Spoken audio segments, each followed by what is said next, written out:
round of applause for the Arlan Hamilton.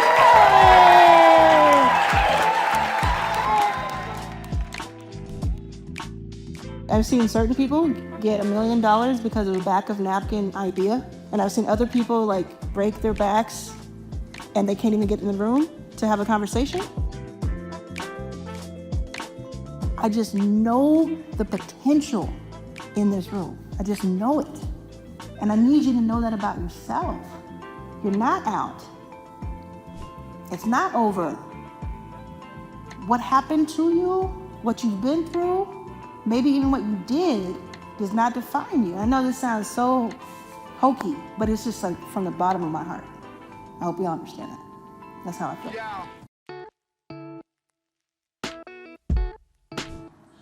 Thank you very much. My pleasure. I'll walk you over to the elevator. Okay. I'm doing 2 experiments right now with content. One is that right now I'm filming an episode of Is It Worth It? And I've already done one at the airport in New York because I'm really liking them. And I think I'm gonna make them only shorts, so 3 minutes or less.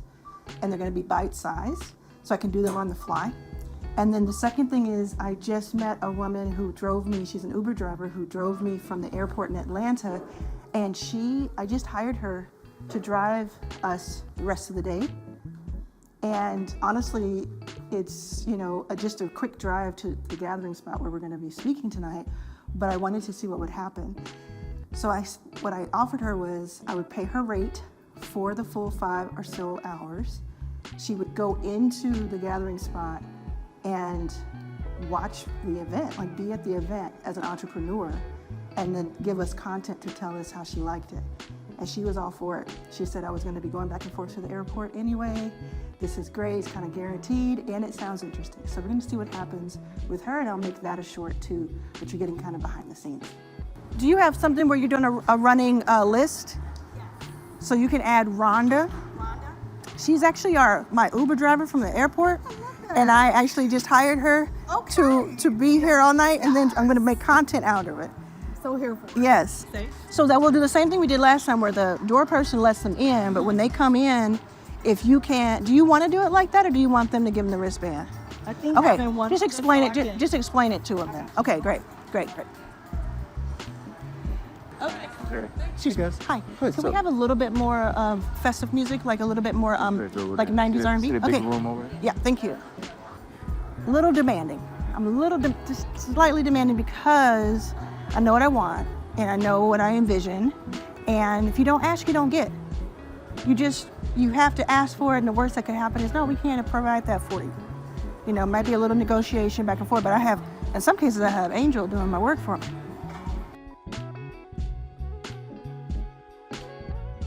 Hey, I'm gonna be back in a little bit, y'all. It's good to see you. I'm gonna be back in a little bit. Hi, it's good to see you. Hi, how you doing? I'm gonna be back in a little bit. Just wanted to say hi before I left. Hey, how you doing? Thanks for being here. Make yourself at home. Get your seats. If you have VIP, come here. And then my mother's glasses and my books are back here if you want to take a look. Hello, how are you doing? It's good to see you. Good to see you too. Remind me of your name? Opiemi. Opiemi, nice to meet you. I'm Arlan. Hey, how you Hey, doing? you So all right? good How to are see you? you. Yeah, this is my mother, Mrs. Sims. You say something. You're beautiful. You've forgotten. I was with you in the when The basketball to suite. the basketball, yeah. Basketball suite. He was telling me about the. How do you like New York? Oh, it was great. Yeah, it was really good. Yeah, had a lot of. We met with. So first, before I did my fireside, I met with Gary V. Y'all know you. Yeah, you know Gary because he was at the event too. So I won a contest on Stan Store, and he was running the contest. So I actually kind of surprised him. He saw my name eventually, but I surprised him. And I won that, so spent the day with him at Vayner Media, with the other winners, with the CEO of Stan. Really good, really solid. So that's actually why I was in New York. So then I used that as an anchor to tack on the fireside, and then it just worked out. Is that the company that Stevens? Yes. Yeah. Exactly. Yeah. Gary did, and Steven, and we'll see what happens next. Right. What is your That's one of the things I want to ask about on stage, but I'll ask you now. What is the? I do want to be curious, so I don't want to get it all. But what is the overall? Because I saw your video. I saw when you were meeting with Stephen. Yes. So what is? And I was like, because the text messages. Yeah. Stephen, black people. Stephen, black women. How are you gonna have an all women panel with no black women? He humors me, but what is that partnership? Yeah, so he spoke at our show first in 2023. Yeah. So again, it was crazy. I saw the video. It was Parting of the Seas. Yeah. Yeah. Like superstar people pulling him back. I Yeah. never knew I had an MTV security. Yeah. And he didn't realize he had that, right? Yeah. Which like the black community, they love him. They love what he does. They love what he's built. So from then on, we built like a good relationship with each other. And before he left, he was like, Raphael, I love this. I'm coming back next year for free. Like I'm coming back. Yeah. So that whole year, we kind of built up a good relationship. We're speaking on the phone, messaging. During that period, he endorsed my book as well, my new book, Together We Thrive, which came out. But then we just started talking about actually how can we support more black entrepreneurs and business owners. And he's built such a strong media company with Flight Story. I think he's the second biggest podcast in the world. It is. Joe Rogan is.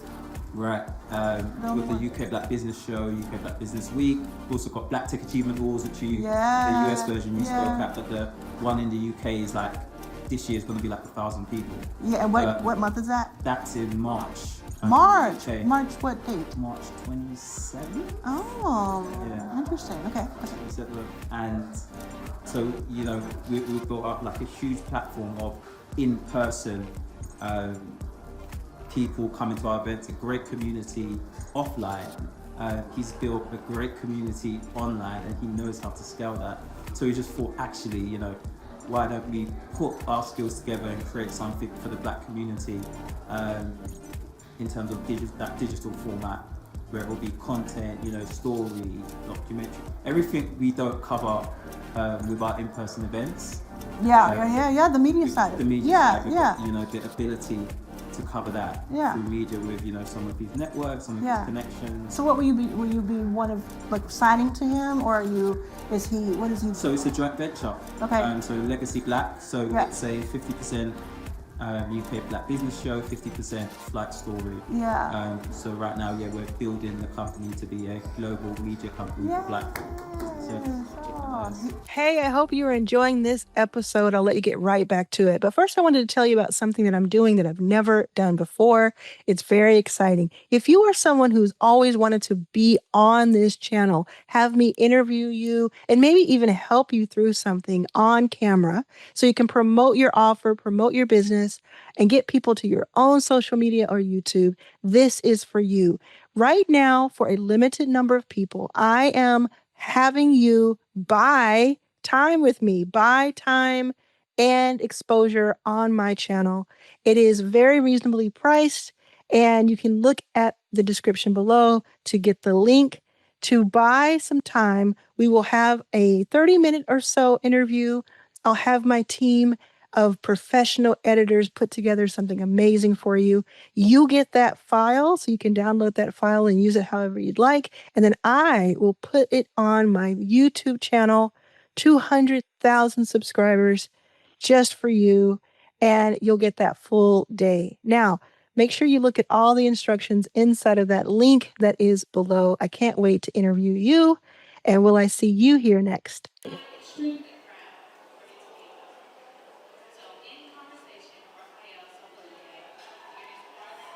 Go ahead.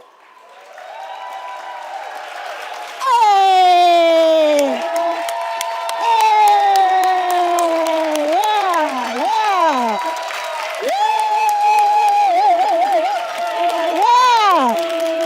Yeah! All right, I love it. Oh my goodness, a beautiful crowd. My goodness, everybody came out tonight in Atlanta. How is everyone? Thank you, Angel, for that wonderful intro. Wow, so good to see everybody. If we're blocking you at any point, just let us know. Just wave us down with the camera. it is my honor to have Raphael here. Once he starts talking, you'll see that he is not originally from Atlanta. In fact, I think he just landed a few hours ago. And he's doing some big things in England, in Europe. So it was just really thrilling to have him come through. So, Raphael, do you want to kick things off? Absolutely, absolutely. Well, Arlan, first of all, thank you for having me. It's an absolute pleasure to be interviewing you. Arlan's she's a helper. She's someone who supports the community, and I reached out to her in, I think, 2021 to interview her for my book, which I published with my wife. And she didn't know me, and the answer was yes straight away. And that's just the type of person Arlan is. So I had to say yes, when he messaged me. So first of all, round of applause for Arlan, because I'm so excited to be here. Brilliant. Great. So yes, we're going to get into the interview. Yeah, and before you start, I will let you know we're gonna talk for about 20-30 minutes, and then I was thinking we could do some tactical stuff about YouTube, AI. Hi, Chanel. YouTube, AI, sales, making money. Everybody good with that? Yeah. Everybody want to talk about that? Okay. So we'll set the stage. Fantastic. I just remember that I haven't actually introduced myself. So I'm Dr. Raphael Sofaluk. I'm the founder and CEO of UK Black Business Show and UK Black Business Week, which is the biggest business show in the UK and Europe for Black business owners and professionals, and also have just launched Legacy Black, which is a joint venture which I partnered with Stephen Bartlett to create a global media company for Black business owners and entrepreneurs. How many people come to your event in October? 16,000, 20,000 this year. We're going to expect that. All right. Good. But enough of that. Let's get into Arlan. Let's get into Arlan. We got time for both. But listen, for me, Arlan, you're someone who you represent what it really means about building from the ground up. Not with permission, not with shortcuts, but with purpose. And you've got such a powerful story of courage, resilience, and the kind of journey that reminds us that actually entrepreneurship is not just about money, it's actually about creating change. So today we're not only hearing from an investor, we're hearing from a builder, a disruptor, and a woman who has shifted the culture. Arlan Hamilton. Fantastic. Thank you. I want to talk about investing and how that's evolved for you. What have you seen has been, the biggest shift in how you think about investing today compared to when you started? Yeah, so does everybody know that I'm an investor? So I'm an investor, kind of like day job sort of thing. And the past year, I have been focusing 99% of my time on just being an entrepreneur, because that's where I started. And I took a 12-year detour. So, obviously I built Backstage Capital, so that is entrepreneurship, but it was a whole different game, whole different situation, ecosystem. Ooh, that's different. Thank you. And is everybody okay with seats? Should we get some more seats out? I think that'd be a good idea, maybe. Let's get some more seats. That'd be awesome. Okay. And so I built this fund from the ground up, was homeless prior to it, and we got to 200 plus investments, and there's so much. I say, we planted the seeds and waiting calmly for the harvest, and I thought to myself, I got to be authentic to myself, and I want to be out there again. I want to be an entrepreneur first. So what I do now is I'm no longer the managing partner of Backstage Capital, although I'm the largest stakeholder personally. I consult and I bring in opportunities all the time. I just had a great business meeting with our managers last week from New York, and it's like the best of both worlds. I get to do what I really love and what I do best, which is bring opportunity and attention to Backstage, which then brings attention to the founders and the big picture of what we're doing. And then I also get to get really giddy when I make $8 on YouTube from a video. So the evolution is I still invest. I still make investment decisions. And there are so many things you have to do once you make an investment that will go on for years. In fact, we have, at Backstage Capital, we are raising a $200 million fund. So it's only getting bigger. It's just that it's never been about money to me. It's always been about opportunity. And it's going to be funny because we're going to have the biggest fund we've ever had, and I could have stayed in the position of being able to take all the credit for that. But I'm like, you know what would be fun is for us to have that fund, for people to get invested in, venture-backed companies to be invested in, and then for me to teach tens of thousands, hundreds of thousands of people how to make money on their own so that we don't have to wait for anybody's permission to do anything.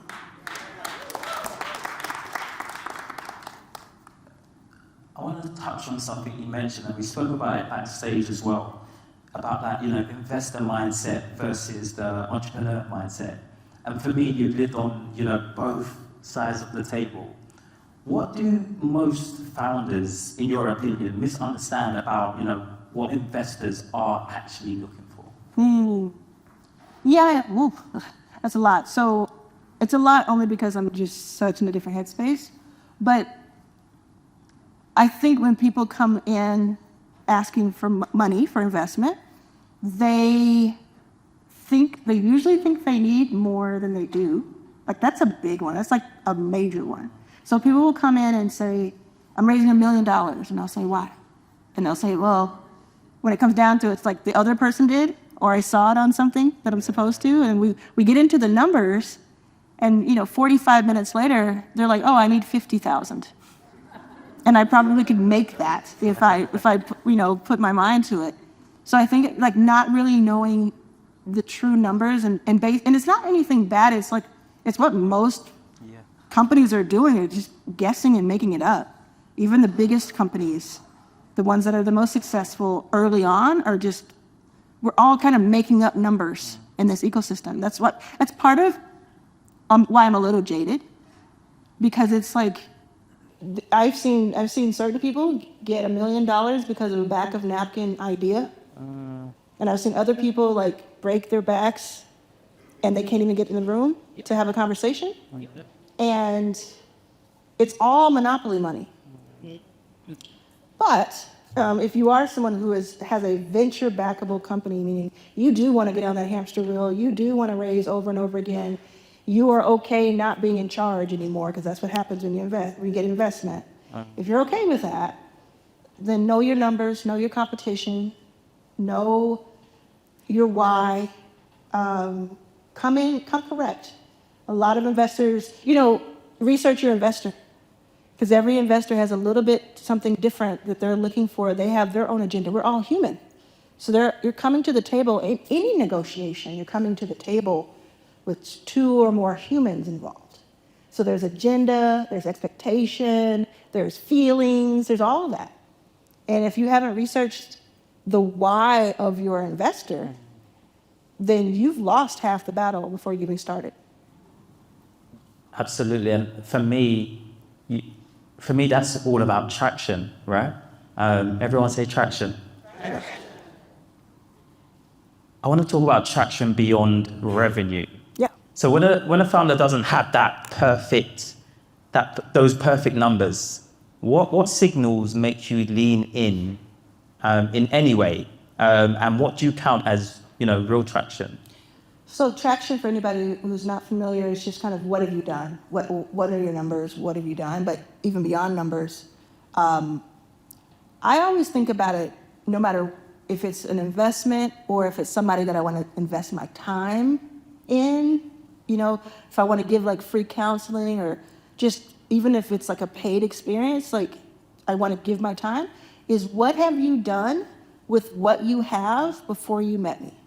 Mm-hmm. Because a lot of people can come to me with excuses. And a lot of people can come to me and say, I meet them and then a year later, same place, same thing. And I'm like, and they're asking for something. Yeah. And I'm like, well, you got to meet me somewhere, right? You got to meet me halfway, or, even further. You got to want this more than I want it for you. And I don't care what college you went to. If you went to college, I did not. I don't care if you have an accent, if you have different ways you say things. I don't care about it. What I care about is with what you have and what you've been able to procure, what have you been able to do with that? And if I can see some outsized metrics, like you only had X, Y, Z, but you were able to make that happen with like elbow grease, with like making phone calls 100 at a time, that tells me if you get more, you will do more with that. Yeah. It's like a lot of times people will come in with the pitch deck and it'll have, hi, Ange, and it will have like 65% for marketing. And I'll ask them, okay, so when you put $1,000 into Meta ads, how much did you get back? And they'll say, oh, I haven't done any ads yet. So how do I know if we put 100,000 that's going to do anything, right? So it's just about being able to compare what you've already done. And I cannot sit on a high horse, mostly because I would fall, everyone. But I can't sit on a high horse because it's not like I'm like, oh, I'm better and I know more. It's more like I want you to win, so I want you to know this stuff because I've been behind those doors. Yep. I know what I am. You know, when you play a video game, there's like the bosses get harder and harder. Yeah. Like I'm kind of easy mode, mid mode. It's only going to get tougher. The questions are only going to get tougher from here. So it's another kind of cool reason, in my view, to have options and choices. Meaning, if you can do revenue on your own, and you don't need the investor is nice to have, that's true leverage. That's true power and autonomy. So that's why that lane is so important to me, no matter what ends up happening in the investing side. Amazing. And I think, as well as that, I think the story is so important. Does everyone know Arlan's story? I'm assuming everyone. Yeah? For if me, you don't, it's okay. For me, the story is so important as well. And I'm keen to kind of hear from you. Is there a founder that you just couldn't, you couldn't forget? So, a founder story that, you backed, that really, really stayed with you and reminded you about, actually, this is why this work matters. Every one of them. Because we see thousands of companies a year to get to 200, thousands. Every one of them. What came to mind immediately is a man named Felix. And he is a black man in Silicon Valley. I met him in 2017. We met at a cafe in Palo Alto, Silicon Valley area. And it was like less than 2 years after I had been homeless, very close by. And within 15 minutes, I knew we were going to invest in him. I knew like I was going to find some way to find $25,000 to invest in this guy. Because he told me very kind of calmly and like nonchalant that he had invented a kind of material, synthetic material that it had the power to like, it's like diamond something and it could cut through like glass and it was all this stuff. And he had sold it to De Beers to be a synthetic diamond. So we wouldn't have to have as much mining or any mining, we shouldn't have it. And that at the same time, this genius had just told me that, he also said that he doesn't put his face at the time on his own website because he loses deals from big, corporations. And I just sat there and I'm like, but you're a genius. Like, you're literally a genius. And the way he was talking, I was like, oh my God. And so I invested, I said yes. We helped him do some technical diligence on what he was doing because it was really a lot. Like, there's this guy named Mark Andreessen who's like this famous investor. I sent it to Mark Andreessen at the time before he blocked me on Twitter. He's an investor in my funds, funny enough. But anyway, whole other story. I sent this to him in 2017 and I said, can you look at this because it's so technical? And he said, probably for the only time in his life, he said, this is over my head. So I sent it to another investor of ours who did take it on They did the technical diligence, the research for us. Their technical diligence helped Felix and his team get investment from KOSLA and Founders Fund, other big funds.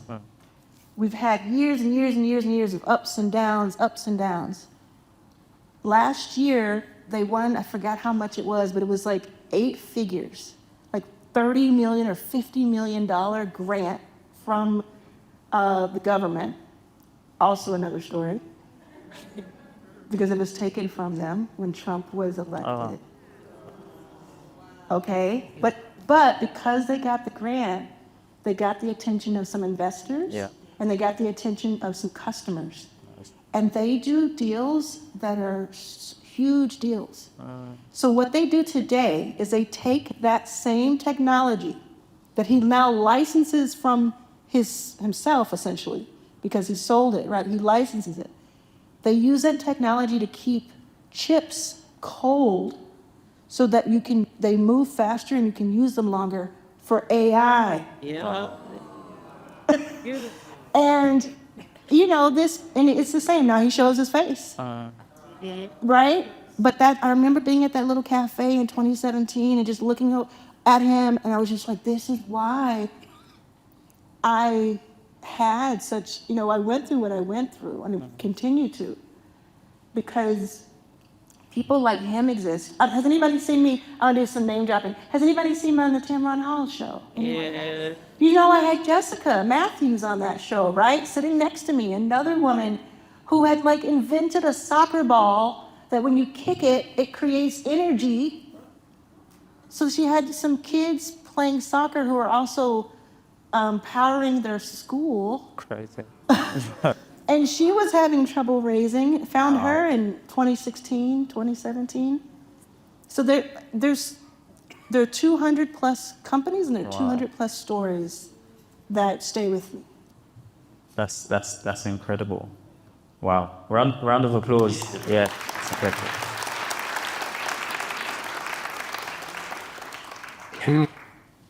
Kind of touching on the other side, keen to know what makes you kind of turn off from an investment? What are the traits that we don't want to have? Someone who is, so I can be this sometimes, but somebody who is not coachable, someone who is a know-it-all, someone who has already figured it all out. It's like, well, why am I here? Why do you need me to be in the room if everything is all figured out? I think someone who is extremely defensive when asking questions is a red flag for me. And I've evolved, I've gotten older, so we all have, but there's some things that I understand, okay, let me not react to that as fast as I would have before, let me see what's going on there. But if I'm asking questions as many times as I get pitched in a given week, that means I'm interested to learn more, so answer them. And again, I'm gonna probably be the easiest questions you get. Or if they're not easy, I don't like to softball, but I'm gonna be the most empathetic is what I'm saying. Then let me help you learn how to answer those questions by going through that process. But a lot of times people feel if you ask a question that challenges what they say their company does or what it could do, it's a personal attack. You're not decoupling the business from you, and you're sabotaging yourself. So that for me is big red flag. Also, when someone says that we've had a few people who come through and they're like, yeah, I've done all this stuff, I've made all this money, but they can't trace it. They can't, there's nothing ever written about it. There's nobody that can vouch for it. And it's just like, oh, well, what else are you lying about? That's my question. What else are you lying about? Oh, really? Where?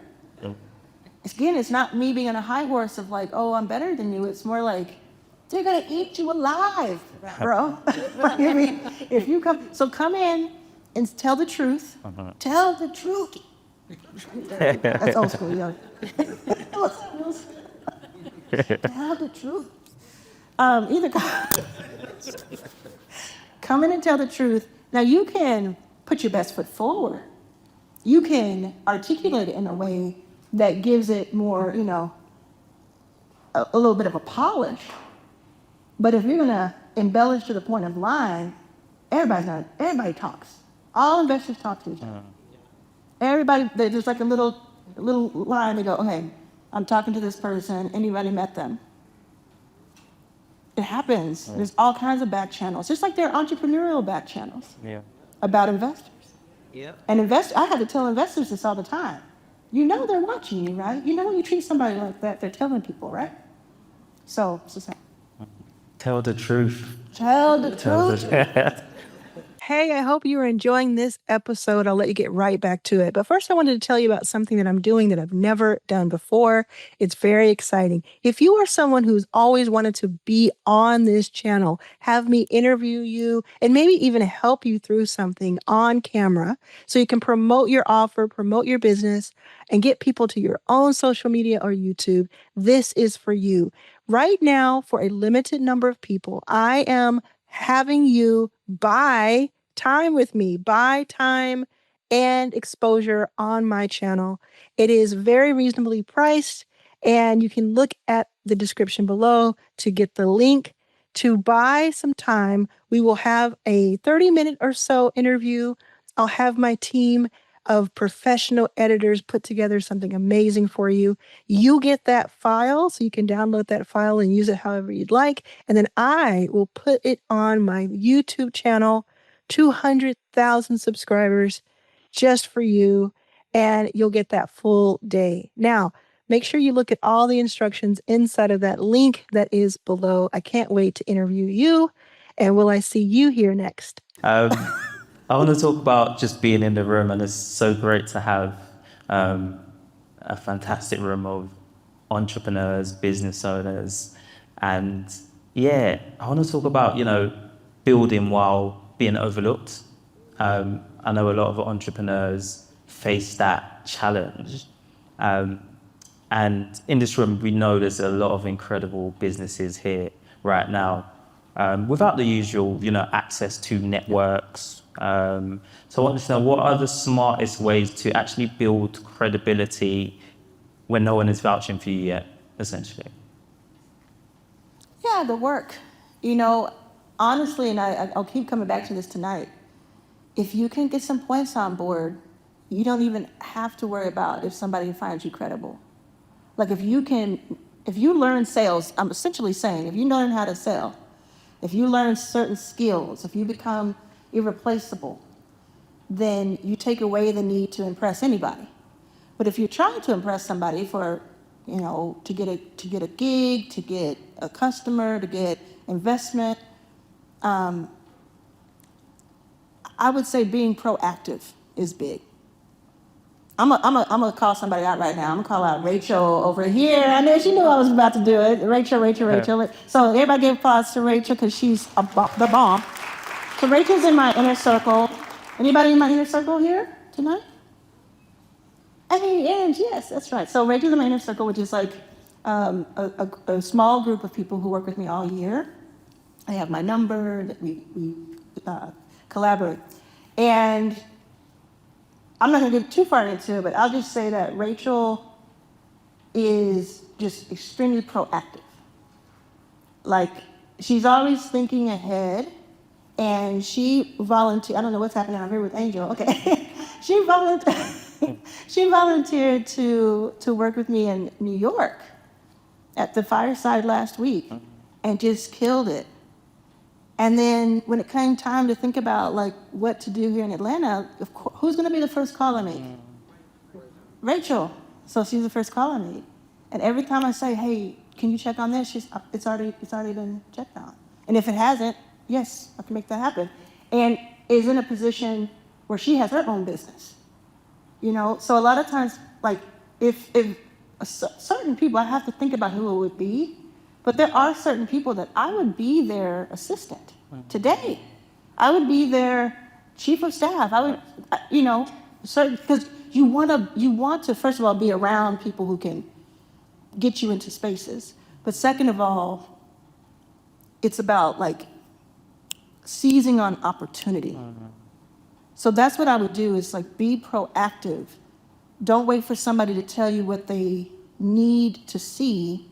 You can research, you can ask, you can survey people, and you can build. One way to do that is something we'll talk about tonight, which is like using practical AI to build things for people before you sell it to them. Yeah. Right? So we'll talk more about that. But that's kind of the vibe I'm thinking. Brilliant, brilliant. I always also think just doing the work offline as well. Mm-hmm. Doing Like as much. being in the room? Yeah, just making sure you're doing as much work offline that you're doing online as well, because your work just speaks for itself. Yeah. What's an example do you think? Because everybody here is right in this room. Yeah. What can they do tonight to take it to the next level? To do their work offline. Yeah. I mean, just like connecting with people, right? Like, that's what I see in this room. Yeah, putting in the hours. I think what you mentioned is so important about making sure that you are at front of mind when it comes to opportunities. Yeah. And not always doing things because you want something in return. I think it's so powerful, some of the things that I've done, and 2 or 3 years later, it's come back to me. It's not because I did that to get something in return. Yeah. And people are speaking for you in rooms that that actually maybe you can't get in yet.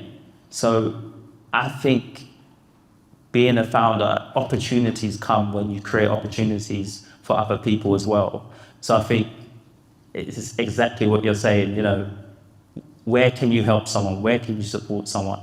It's not always about actually what can you do for me. Yeah, that doesn't mean everybody come over here and say, hey, Arlan, how can I help you? It means you turn to the person next to you and say, how can we connect here, since most of us live here, what can we do? I talk about my 6-person dinners. Has anybody heard me talk about this? Yeah. I'll tell you right now, like networking, you heard about it? So what if they have Red Lobster out here? Yeah. What if once a month or a quarter, 4 of y'all or 6 of y'all went out to Red Lobster for some cheddar biscuits? Fun. I made y'all hungry. I can tell. Everybody's hungry. Everybody. There's no food in the And you got together and you said, okay, what have we done? What did we do this month? What have we accomplished? And you do that. And maybe you do it and you might say, no, actually, I'm going to do it for me. I'm going to invite a couple of people, have them invite a couple of people, and every month is going to be a little different.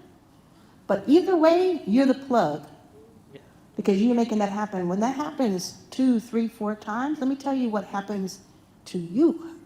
Because you're the plug, opportunity starts to come to you. To Raphael's point, you're not doing it for anything in the moment.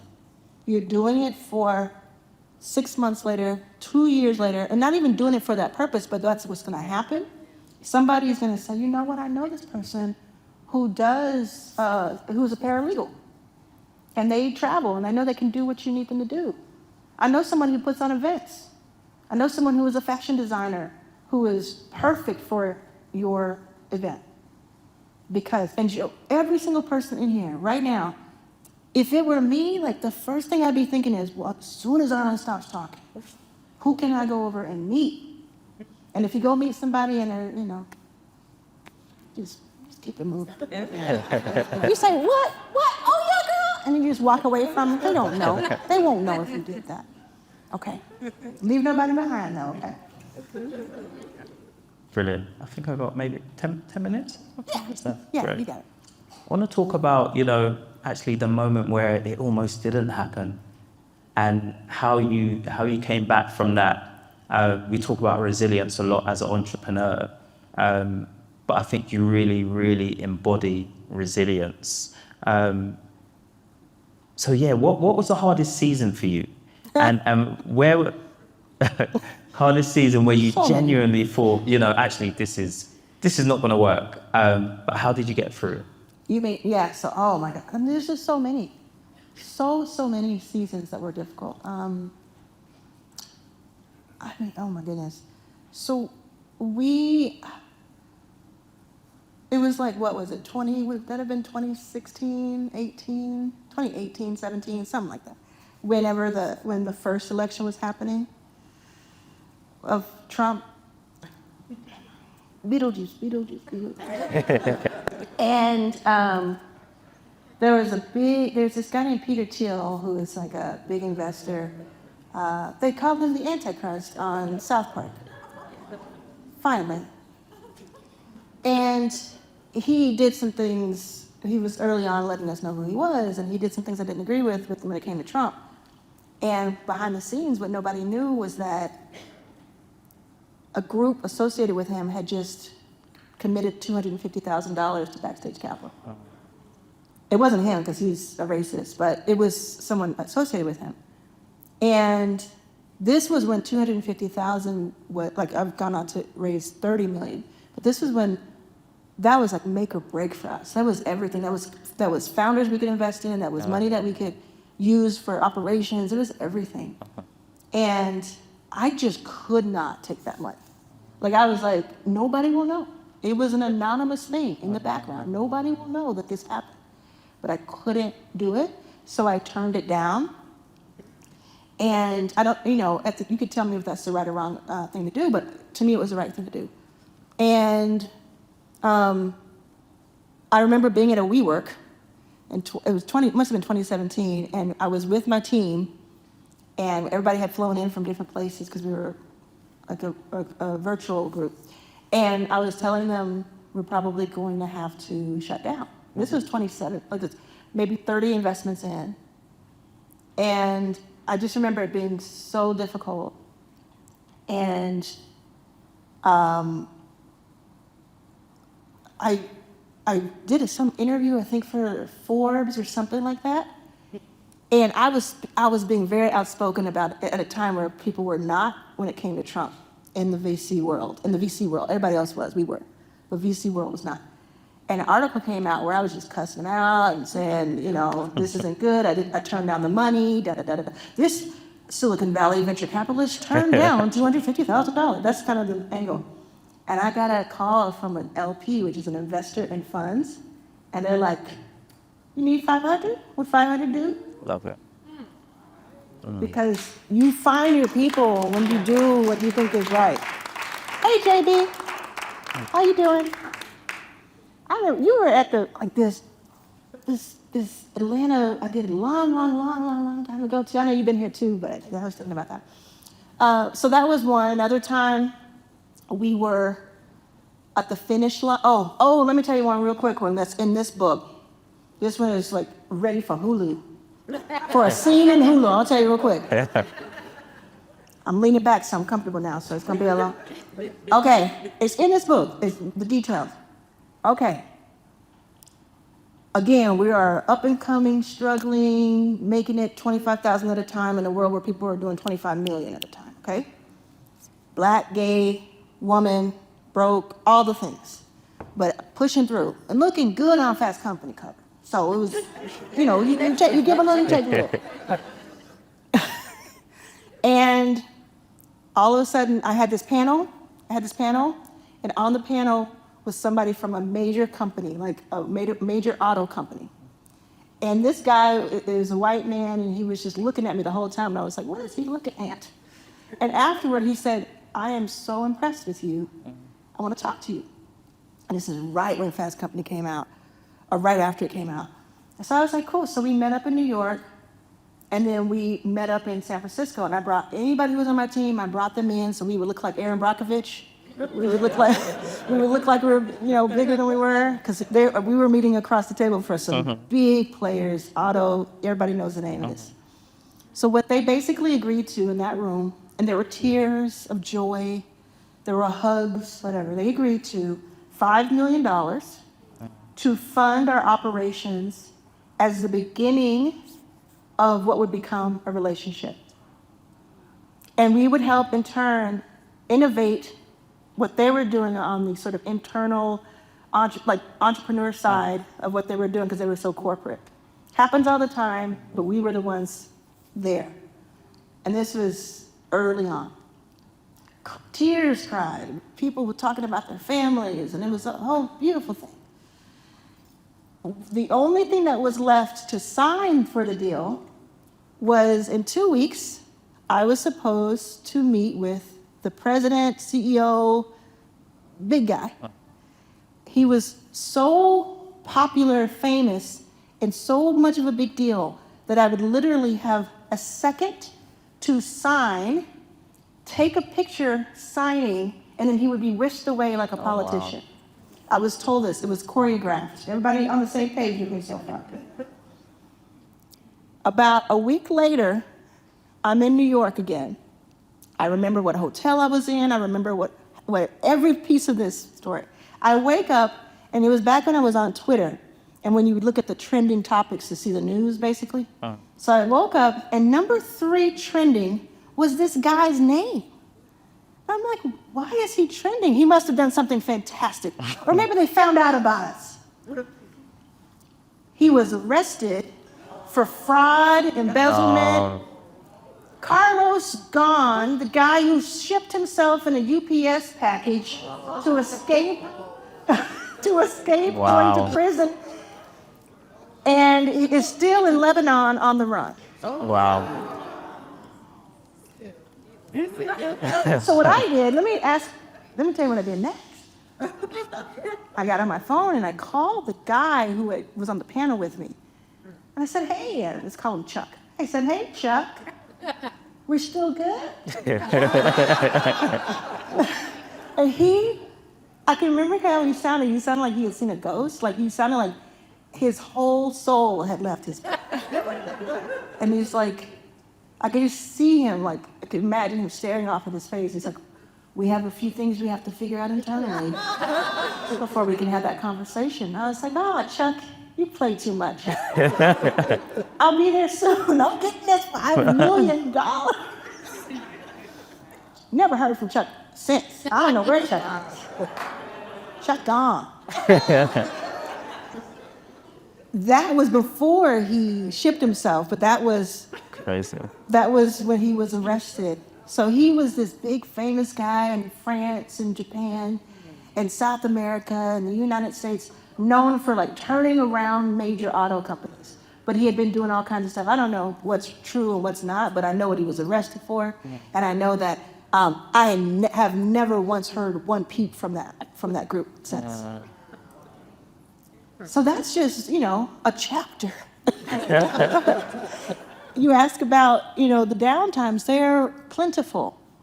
And still here we are. We keep going, Because it's the same thing as when I was sleeping on the floor of the San Francisco airport and I didn't know when I was going to eat.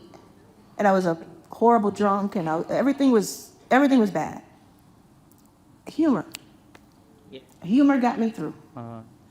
It's like, let me laugh at the situation. Let me laugh at it. Because it's like, if I don't laugh, what am I going to do? Exactly. I'll cry. So let me laugh at it. And it just got me through. And it's like, it's so absurd.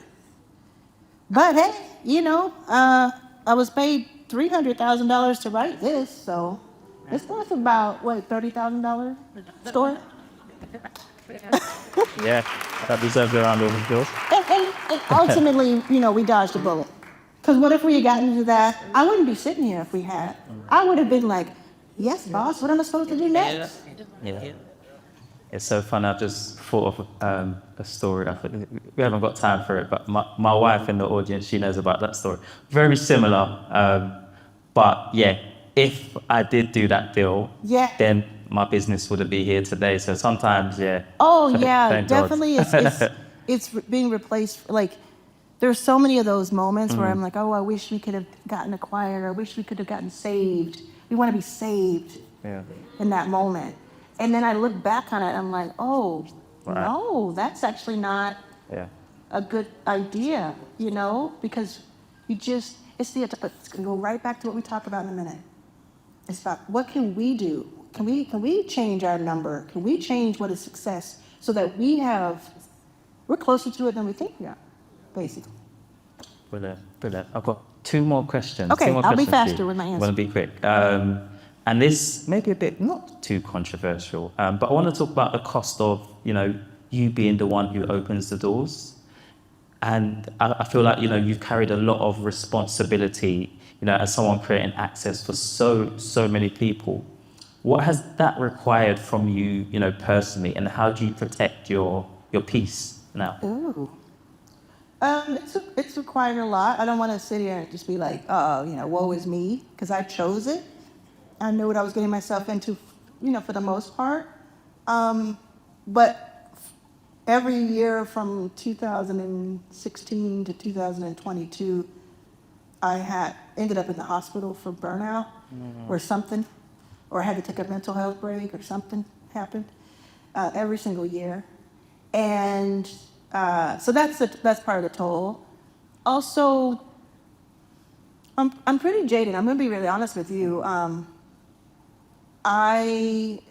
There have been a lot of people who I thought were friends and who I thought were allies and who I thought were like on our team, who really were not. Like as soon as something dried up, as soon as it was like, oh, you're not going to be providing me with something, they either turn tail or they talk about you.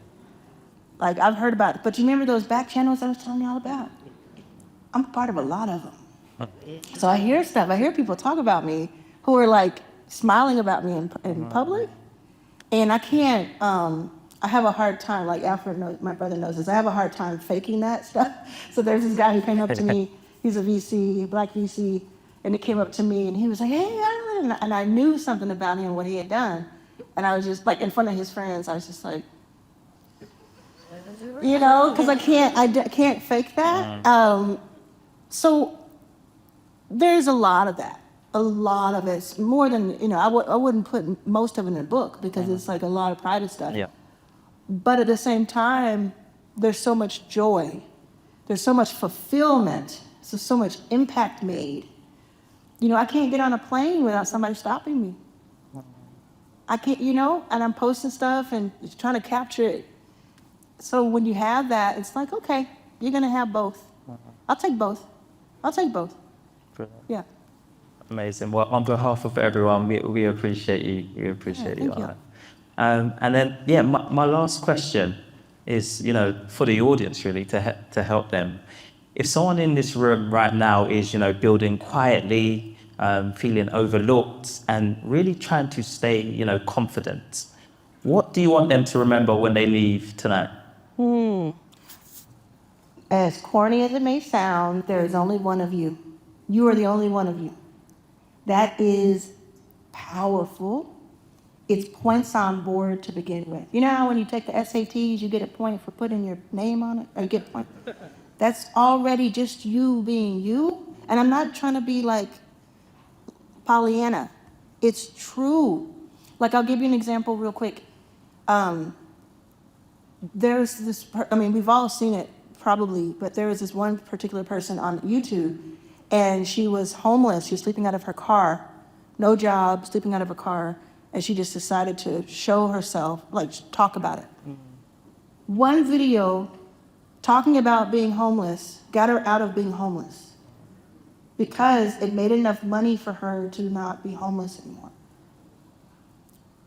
She had her own story to tell, and nobody could tell the story like she did because it was hers to tell. Everything that led up to that moment caused that to happen. So I know that a lot of us are struggling.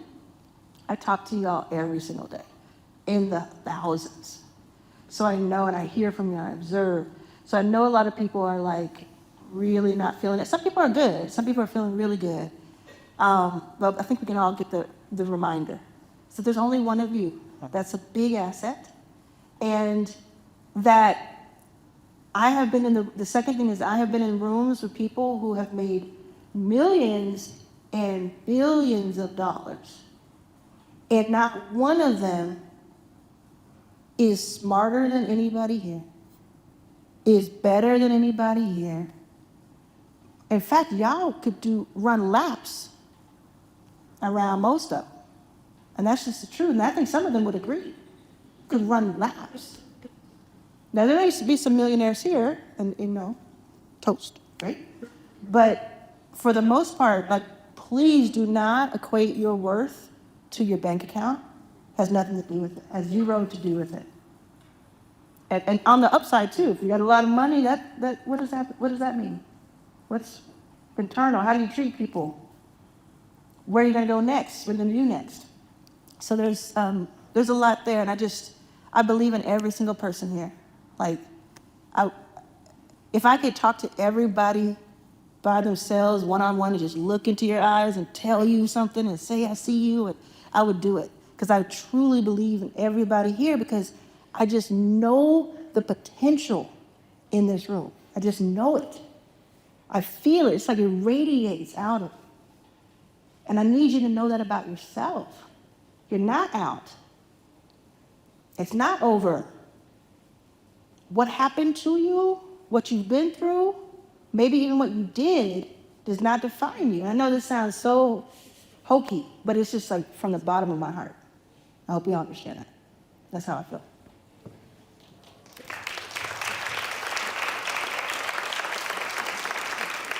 Thank you. Thank you. Let's give it up for Raphael. Thank you, Raphael. All right. Yes. Okay. So, how's everybody feeling? You okay?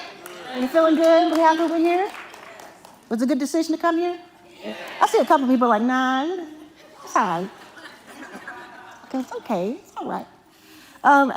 So what I would like to do is just talk a little bit about those topics I was telling you about, just because they're top of mind. They're working for me right now. I know they can work for you. Before I do that, let me find out. Anybody here in Arlan's All Access? Hey, stand up. Let me see if you can stand up, if you don't mind. Yes. Oh my gosh. Make sure you post about this. Hey, make sure you post about this. That's amazing. Who here is in your first 5K? Yeah, stand up if you want to. Oh my gosh, look at this. Yes. Okay, anybody, we did the inner circle, we got a couple people there. If you are in neither, your first 5K is free now. Okay? So you're gonna go to, write this down and put it in your phone. Arlan's, A-R-L-A-N, I think it's behind me. Your first 5K is free now. If you did pay $50 for the year, you have a higher tier, access to a higher tier. And we're in there doing some, did anybody see that prompt I put up this morning? You saw that prompt? Like, yeah. You were the one that was with me since this morning. I mean, Idris, yes. Amazing. Wow, it's good to see you. Amazing. So we're doing stuff in there all the time. December 22nd, I made the announcement that it was going to be free. It is January 21st. We've gained nearly 9,000 new members. So we had 2,500. So it was a six-figure business already. And then I said, it's going to be free now. Almost 9,000 people. And you know where most of those people came from? Let me ask you, who here found me on YouTube? Everybody look around. Found me on YouTube. If you found me on YouTube, did you know that I was a venture capitalist before then? Before then. One person did. Two people did. What I'm trying to get at is that a lot of times people use different excuses with me, right? And they'll say, well, you already had a big audience. You were a venture capitalist. You did. Must be nice. All right. Yeah. Most people who find me on YouTube have never heard of me before. Yeah. Skittles! What? What's up, Miss Skittles in the building? Most people who find me on YouTube have never heard of me before.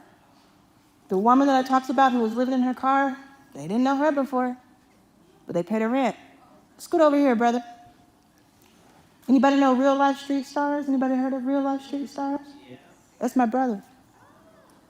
1.5 million, was it 1.5 million subscribers? 1.5 million subscribers on YouTube.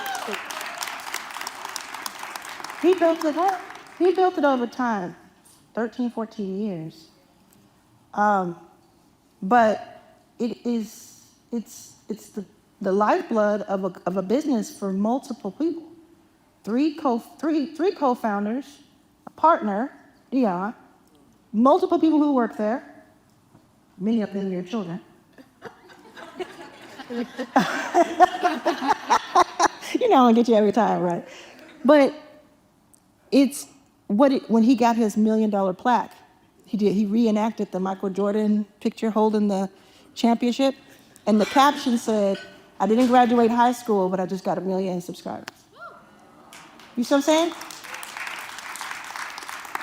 And I won't even get started about the high school thing because that had everything to do with institutional racism, but we will continue. And also the children. It wasn't really the racism. But truly, YouTube, I need help. Who here has a YouTube channel that they actively post on? I know Angel does. How many subscribers do you have now? 46,000? When did you start it? 6 months ago? It's a sex-positive interview show, okay? That's important to Angel, so she put herself out there authentically. What is important to you? Anybody, you don't have to answer if you don't want to, but anybody over 70 in the room? 83?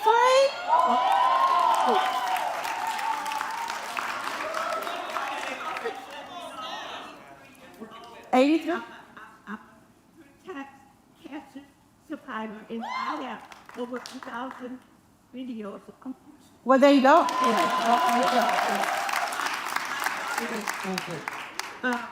Told me about Arlan Hamilton, and I like her name because my grandmother is Cola.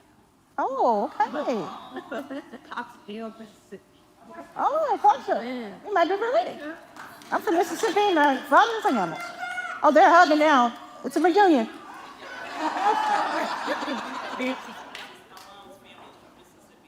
Hamilton's? The Hamiltons, yes, from Clarksville, Mississippi. You know what John Hamilton is? He your dad? That's it. John Hamilton, your dad. John.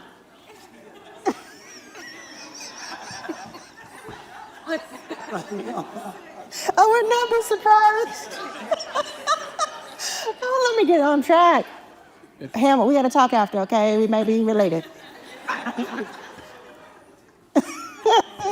me get back on track. What was I saying? Okay. So the reason I asked that is because your content could be about ... at 70. Anybody here watch the Poverty to Paradise channel? Let me tell you about the channel if you don't know. A lot of people don't know it. This woman was in poverty, hence the name. From Atlanta. Yes. She quit her job or got laid off, one of the two.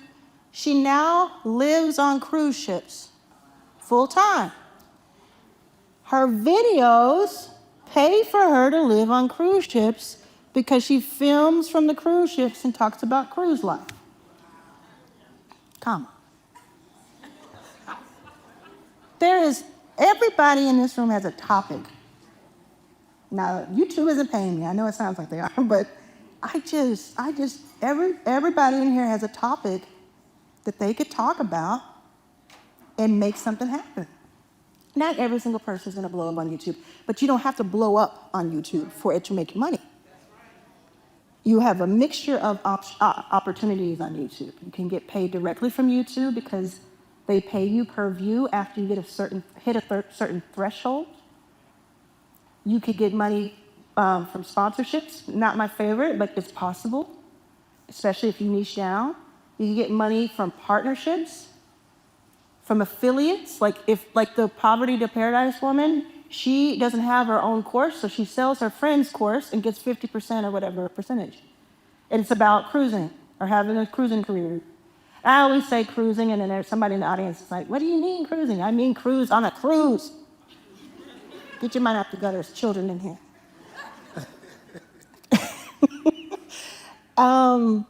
And my favorite is that you can have your own product or service and nurture people. So you're talking about it, they're getting free information from you about your hobby, something that you've learned how to do, something that you know well, something you're expert at, whatever the case may be. And a small percentage, and that's all it takes, will get into your ecosystem and will follow you and buy some of your products. So you have this combination of ways you can make money on YouTube. And it's not going to happen overnight, right after. Like, it's not going to happen, somebody puts a video up tonight, it's going to go viral. It's not TikTok like that. I mean, you think it could. Yeah. It could be. But for the most part, it's not what I've seen, okay? For the most part. Especially if you're doing education of some type. But if you can build it over time, oof, sky's the limit. Who here, again, raise your hand if you have a YouTube channel that you actively post on. And then who here is thinking about starting a YouTube channel?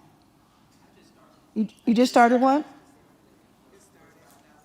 Everybody here who put their hand up has an opportunity to do something with that. What would an extra like $3,000 a month do for you? That was like for posting. Let me tell you, I flew from JFK to here today. I had like an hour between when we're gonna take off. I don't know why I slept on the floor of an airport, but now I think I'm just, she. I was like, where's the nearest lounge? I sleep on the floor. So I go up to the Capital One lounge and I say, do you all have, this is all related. I said, do you all have a day pass? And the young gentleman said, yes, it's $9. I had him repeat it. I said, 19? He said, $90. I said, well, I have like 45 minutes left. So I stormed out. And then I stopped myself, dead in my tracks. And I said, well, first of all, I'm worth that. And second of all, I can make that back by filming about the Capital One lounge at JFK.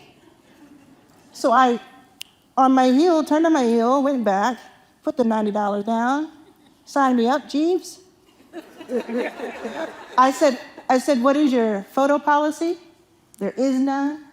That's what you should say. Perfect answer. Take my video out as I walk into the place. I'm doing a series now, just started on my way to New York, called Is It Worth It? That's literally what it's called. It's a short. I did the JFK, trip. Is it worth it? So this is going to be, it's going to come up in a couple of days. Is it worth it?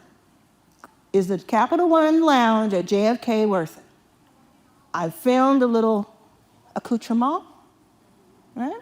I know, let's say that stuff now. To be fair, I said that stuff when we were broke, didn't I? My family was just like, oh, shit. Well, we'll be having accoutrement tonight. You sit down, we're having Burger King, like. I filmed it, I sat down, I charged my phone, had a little to eat, got into an altercation, because that's what I do when I go outside. Verbal. I always get into fights with people, I don't know why. It's just true. Anywho, filmed it on the plane here, edited it. I will do a voiceover later tonight. I will put it up. I will make money from the views. I will put up something on there that probably says, hey, what, do you want to go over here to my stand store? Get somebody to come over. If 1,000 people see it, and 10 people come over here and do something about it, and a few people said, this actually helped me because now I know if I should spend that $90 or not. It's going to be a no because of the altercation. Just a spoiler alert. We were good into that bagel, and you'll know what I'm talking about. I really did get into an altercation about a bagel today. So nobody's perfect, okay? We all have our issues. I should have said that with your answer was the toughest times. Was that bagel this morning? But you see what I'm saying? Is this making sense? Yes. I wanted to get an iPad. And I said, should I get an iPad? Should I spend $1,000 on this iPad? I said, well, let me go ahead and get the iPad, and then my goal is going to be to make the money back. Not with the iPad. So here's what I did. I made a video. How do you write on the screen with an iPad? That video brought me money. And then I used the iPad in another video where I was showing people something, and that video made me like $3,000. So I made the money back. So what you could do is say, how do I make the cost of this back by using content? Either retrospect or like, I want something, how do I get it? Let's say you want a certain car, I'm gonna make this up on the spot, but let's say you want a certain car. Could you do a series of videos where you're showing I don't know what the rules are at different places, but could you show the car? Could you show the interior? Could you show your screen? Just looking through the stuff. I'm gonna try to get this car. It costs $18,000. I'm gonna look under here. I'm gonna do this research that somebody else doesn't want to do, but they could take the information and they look at it. The 2027 Nissan, da da da da. Let's take a look at it. It happens every single day on YouTube. Making sense? So everybody in here I know has wheels cranking, has an idea of something. Somebody want to yell out an idea they have, like, I can make a video about this? Yes. So I recently wanted to buy a standing desk, and then they were too expensive. So I bought a I bought a desk converter. Yes. And I literally told my mom today, this is the best work from home day I've ever had, because I stood up all day because I have ADHD and I was moving around, and I was like, it really helped me so you had much. a standing desk converter. Turned your desk into a standing desk. Because I didn't want to pay for the standing desk. Okay. So I found a standing desk converter, and it's incredible. And you told your mom. And I told my mom, called her, I was like, I had the best day ever, because I was listening to music, standing up, dancing around for like 8 hours.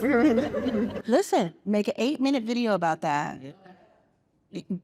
Look at my training on Your First 5K All Access. Look at my training about YouTube so you can get the thumbnails and the titles right. Because if you put up a great video but nobody clicks on it, it doesn't matter. So you want to get that, you want to think through it. Put that video up. It may not be that one. It may need to be the 7th one or the 17th one. But that, like, there's half the people in this room want to know, well, how did you do that? How did you do that cheaper than a standing desk? What did you do? And how did it help you? There could be a whole series. The things that I do to optimize my home office to make me 10 times as productive. That's a whole series right there. And you know what else? My prompt that I did today in Your First 5K is pinned. It gives you 5 YouTube titles and concepts at the very end of it, of the answer. So prompt it in a way that would make it talk about the standing desk or optimizing your home office or whatever, so you can get some ideas of actually what the title should be. Listen, everybody, hear me when I say, don't take these amazing ideas and then throw on some thumbnail picture at the end and some title, slap it on and hope that it works. Because there are so many great videos out there that have never been seen because their packaging wasn't good. And if you don't know what I mean by packaging, I teach every single step of this in the free membership. Every single step. Because if I can help everybody in this room become like self-sufficient from YouTube, I don't ever have to worry about money myself for the rest of my life. You see, that's highly incentivized for me to get this right for you. So everybody here, so that's fantastic. I can see that on Instagram. I can see that on TikTok Shorts. I can see it on YouTube Shorts. I can see it as long form. I can see all of it. And it comes from that one video you did on a Saturday that you then chop up. It's great. Love that. Love it. And you heard the reaction, right? The room wants that to happen. Yes.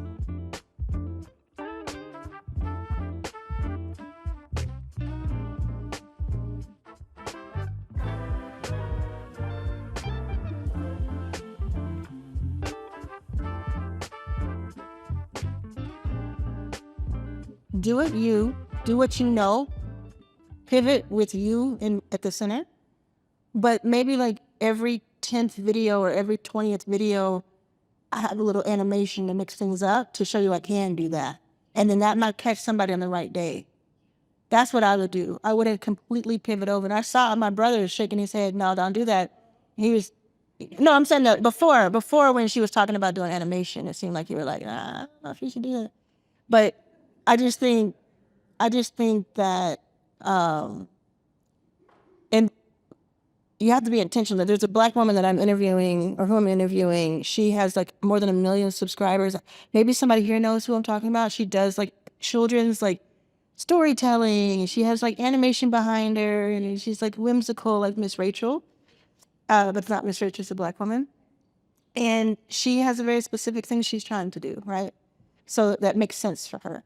But some people might miss your context and miss your message if it's shrouded in animation, even though it is cute and even though it is like oh, that's interesting, it may not be enough to keep people interested.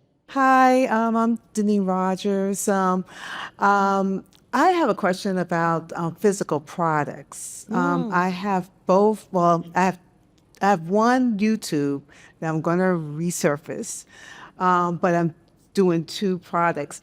And I know a while ago you told me all these changes I had to make, and I did them. So just want to let you know that. Wow, Yes. that's awesome. Most people don't. I know. You're ahead of the game. So one of the products, I do skincare. I make skincare products for women of color. But the difference is that I'm a registered dietitian, and I teach people not just only using the product, but also treating their gut. Okay. And this is also going to be a part of my YouTube. But then I'm also my main target audience is women who are going through menopause. Okay. So, oh, sorry.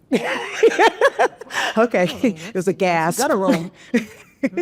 So with physical products and selling them, doing the YouTube, Yeah. how do you do something like Oh, that? you're lucky. Oh, really? You have something physical to demonstrate Yes. on camera. Okay, so this is where intellectual property goes in. Because like I've seen people who've done that, but then some people said, well, you're giving your secret.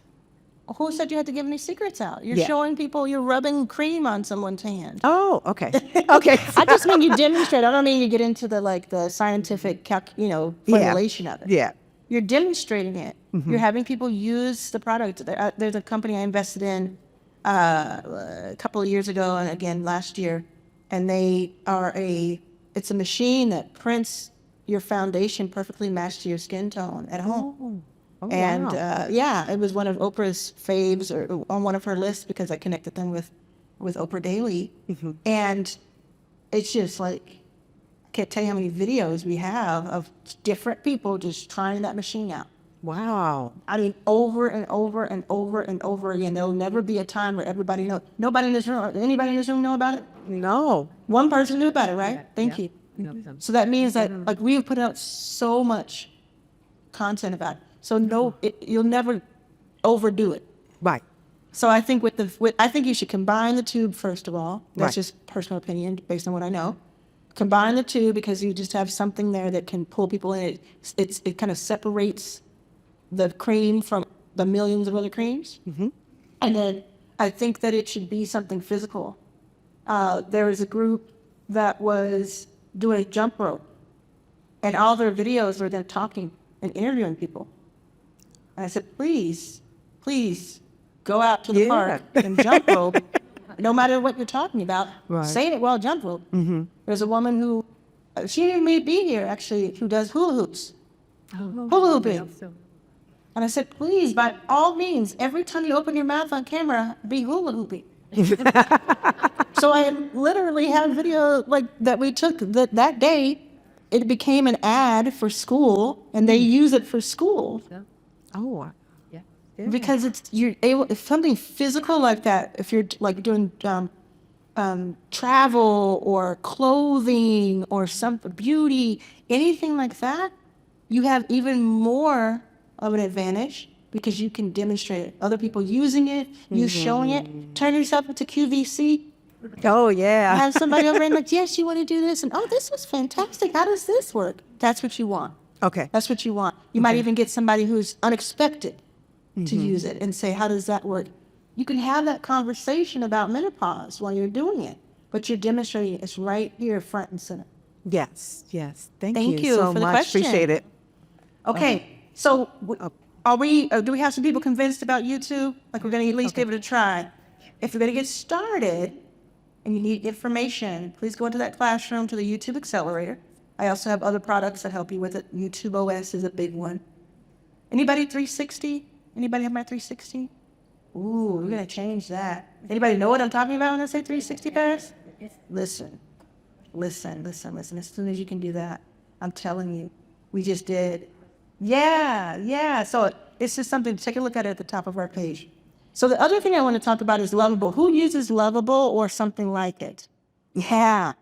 Yell out something you've been able to make with it. Landing page, a website, calculator. What's that? A calendar? Yeah. Apps? Does anybody not know what Lovable is or something like that? Replit? I'll tell you what it is, okay? So it's an AI agent. And we all use ChatGPT, or we have in the past, right? So when you type into ChatGPT, you're asking it a question, or you're telling it something and it's giving you a response. What an AI agent does, simply, is it does a task for you. And something like Lovable, which is my favorite of these types, because of the aesthetic, because of the ease of use, etc. What its task is creating some sort of page, tool, app, etc. for you. So you saw what people were making. All you do is type in a few words or directions, and it will make 75 to 80% of the thing you're asking for. And then you can just talk to it and make it better. So let's say you had an event coming up and you wanted to have a beautiful landing page for it. You could just go into it and type, I have this event coming up, it's called this. Make a beautiful page that has these colors and make it shine. And it would give you something in 5 minutes. Somebody made a calculator. I have calculators, tools, a lot of the things that I deliver and sell are made on Lovable. So it's not just for landing pages, it's also for the tools that do things. You can do things with AI, like AI tools. You can create full eBooks on it. You can create full lead magnets, things that you sell or give away. Anything your imagination can give you. We did this in New York, and if you want to do this, feel free. If you can, go to lovable.dev on your phone. You don't have to, but if you want to, Lovable, Lovable, love, Lovable.dev. You're going to see a page that tells you to type some stuff in. You get a few credits for free just to practice. If you have an idea of something that you want to create, you know, like anything, like a calculator, a calendar, some sort of dashboard that helps you keep up with ... something that you want to hand over to somebody, just type the description of that into there, press return, and give it 5 or 10 minutes on it, like just leave it alone. And somebody in here is going to say, I made something. It's really, really fun. You can do that now and you can do that later. I see a lot of people doing that.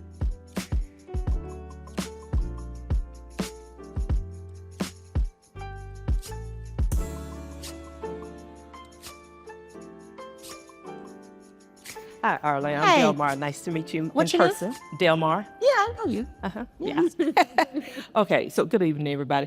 But I've had a brand for a long time, HR Brand for Hire, which I help entrepreneurs and small business owners kind of get out of their way and build their people infrastructure. You're talking about an AI product?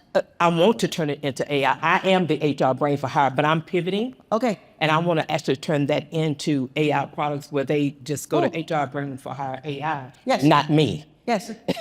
I've been doing it for 30 years. Okay. So I'm kind of Okay. I'm in pivot. Go to GoDaddy or Namecheap and see if HR Brand for Hire is taken. I've been had it. I'm sorry? I've been had that. You've been I've been had had that. You talking about the Then, domain? do you know how to make a GPT? I do.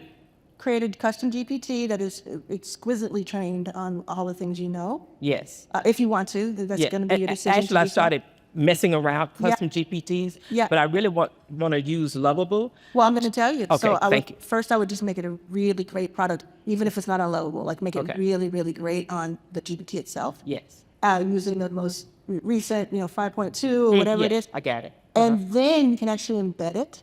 So you can embed it in Lovable. Oh. You can do a lot of things, actually. Oh. Yeah. Okay. So you can, and so what you can do with Lovable that you can't do with ChatGPT, it's like, but there's a trade-off for both, for each. With Lovable, you can have it look like a brand if you want, like open up the brand, like kind of animated, kind of silly. Yeah. Or it could be this HR kind of cranked thing or something like that. Where if you wanted it to look like that, it could. So you're just telling Lovable, I am the HR brain for hire. I've built just so you have it. I've built a custom GPT. Make me something fabulous. Now, the first time you do it, it's going to give you something pretty plain, but you keep working. I mean, it's going to be impressive, because it took 5 minutes. You just did something. But you're gonna keep talking to it. What did you make? I created an eBook for my online bakery. Okay. She created an Awesome. ebook for her online bakery. Awesome. Beautiful. Yeah. That's incredible. Oh, so I didn't know you could embed it. I actually created a custom GPT to create for entrepreneurs to easily create their SOPs and get their how-tos out of their head. Perfect. So you have like the guts of it. Yeah, the guts of The it. Lovable will just make the painting and the design, Yeah. and Oh, kind of the cool stuff. about to And have then you fun. can just kind of you can link everything together, and it just every week or two, Lovable gets better. It's like, oh, we can do that now. Wow, Yeah. wow, we can do that. You That's can awesome. connect it to Lovable AI, Lovable Cloud, connect it to multiple places. Just talk to it. If you run into a question, ask it the question. Okay. I want to do this. How can we do this? Yes. Make it a project. How can we do this? Well, you have these 4 options.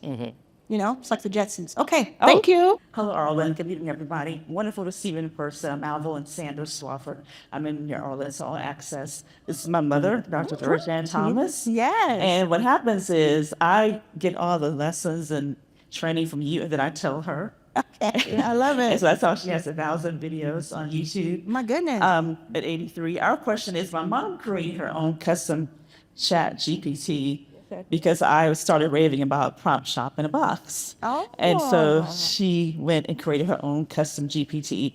But our question really is that now that you got YouTube and she's got the custom GPT, we're trying to figure out how to get those two worlds to come together to drive traffic to her custom GPT that she has on community building and really healing about, she does a lot of scholarship on neighborhoods in Atlanta that have been erased, that are vanishing, like where we are now.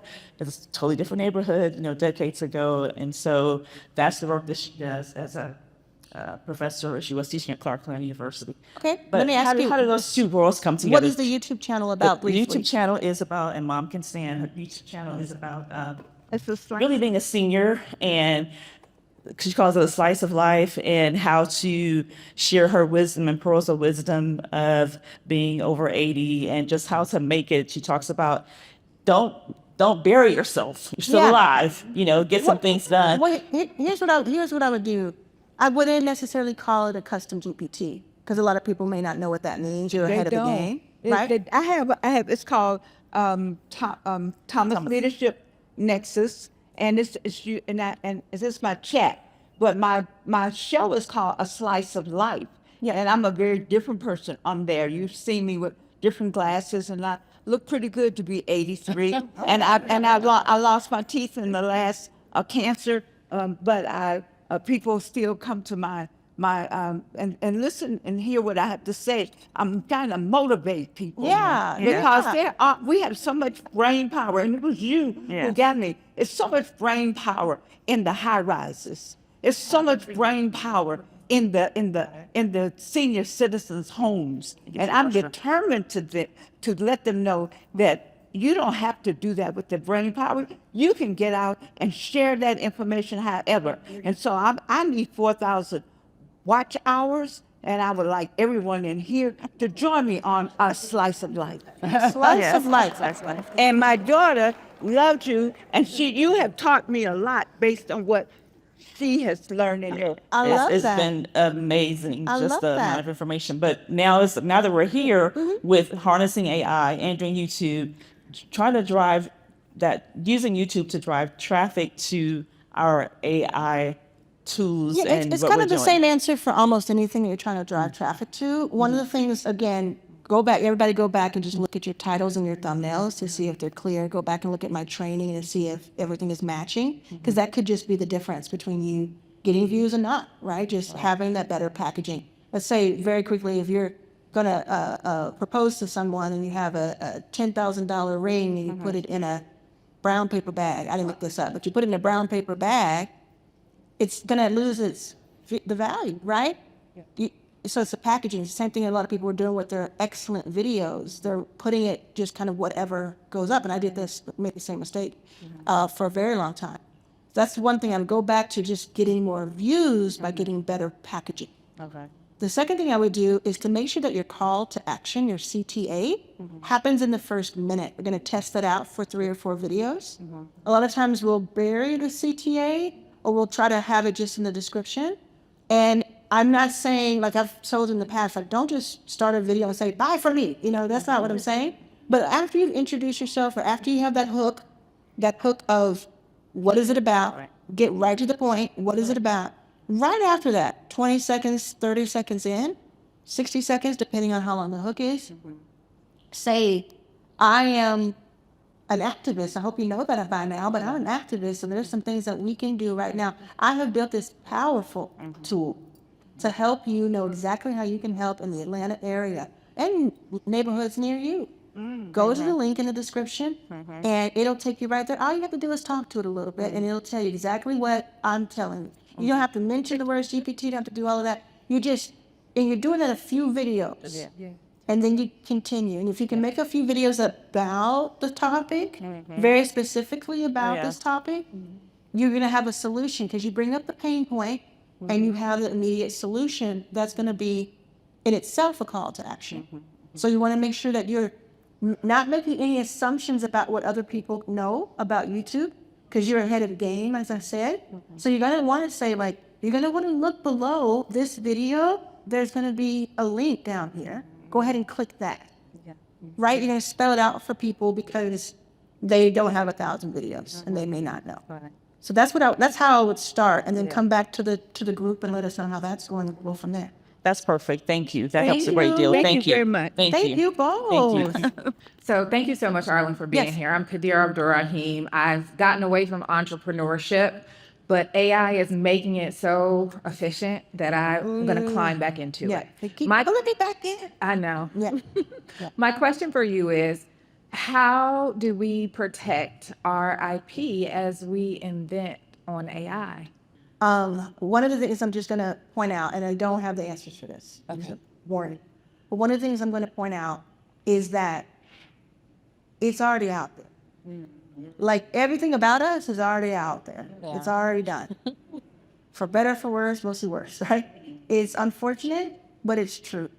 And there are things like, you know how a couple of times you may have noticed me just kind of quietly saying, if you want to do that with ChatGPT, you have to make the decision, because when you upload things, you are giving, it's ChatGPT. Like Sam Altman said, the CEO of OpenAI said, we have to give information in a court of law if we're asked to.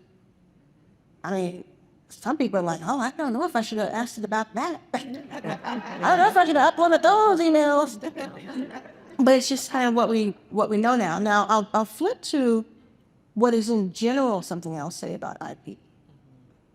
So be protective in general, just kind of like don't put things out that you don't necessarily want to be shown in court, because that's what we know the guardrails are today. But by and large, and this is, I think some people in here who are like much more educated on this topic are going to be mad at me, but I'm going to say, like, by and large, most people, even with the information, do not have the drive or the instinct or the initiative to steal your work. There are a lot of people who do steal. There are a lot. But there are a lot of people who just won't do anything about it. And the fact that you're already out with the thing, like you're already known for that, is goes a long way. So for me, a long time ago, I was like, one day I said to ChatGPT, tell me what's in chapter 14 of book of mine. And it just read it. And now there's like a lawsuit actually for this book. The people who did, I think it's this one, it may be both, but there's like a class action lawsuit because all of these AI were trained on all of our books without our permission. And that's going on in the background. I might get a couple $1,000s from it. But I kind of gave that away a long time ago. That's why when people say to me, what if I go to YouTube and I give away all the sauce, won't everybody just copy that and even not?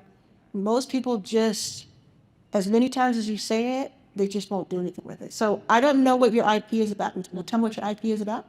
Oh, I would have to do that in private. Oh, you are protective. Yes, because people steal. Oh, okay. She doesn't trust not one of you all. But yeah, so like I said, it probably isn't the answer you want to hear.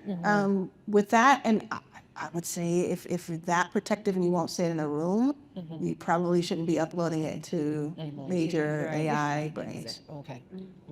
Yeah. First off, thank you for being here. My wife and I, Kat, we own a mushroom coffee company. Okay. And a lot of you guys, you're drinking the brown bag. Stop. I'll say I know what I'm talking about. But Arlan, if you were us and you had a superior product in the marketplace, right? What would you do from an AI perspective or grassroots perspective to gain audience or massive production, even if it's just borrowing other audiences with a directed budget? That's my word for limited.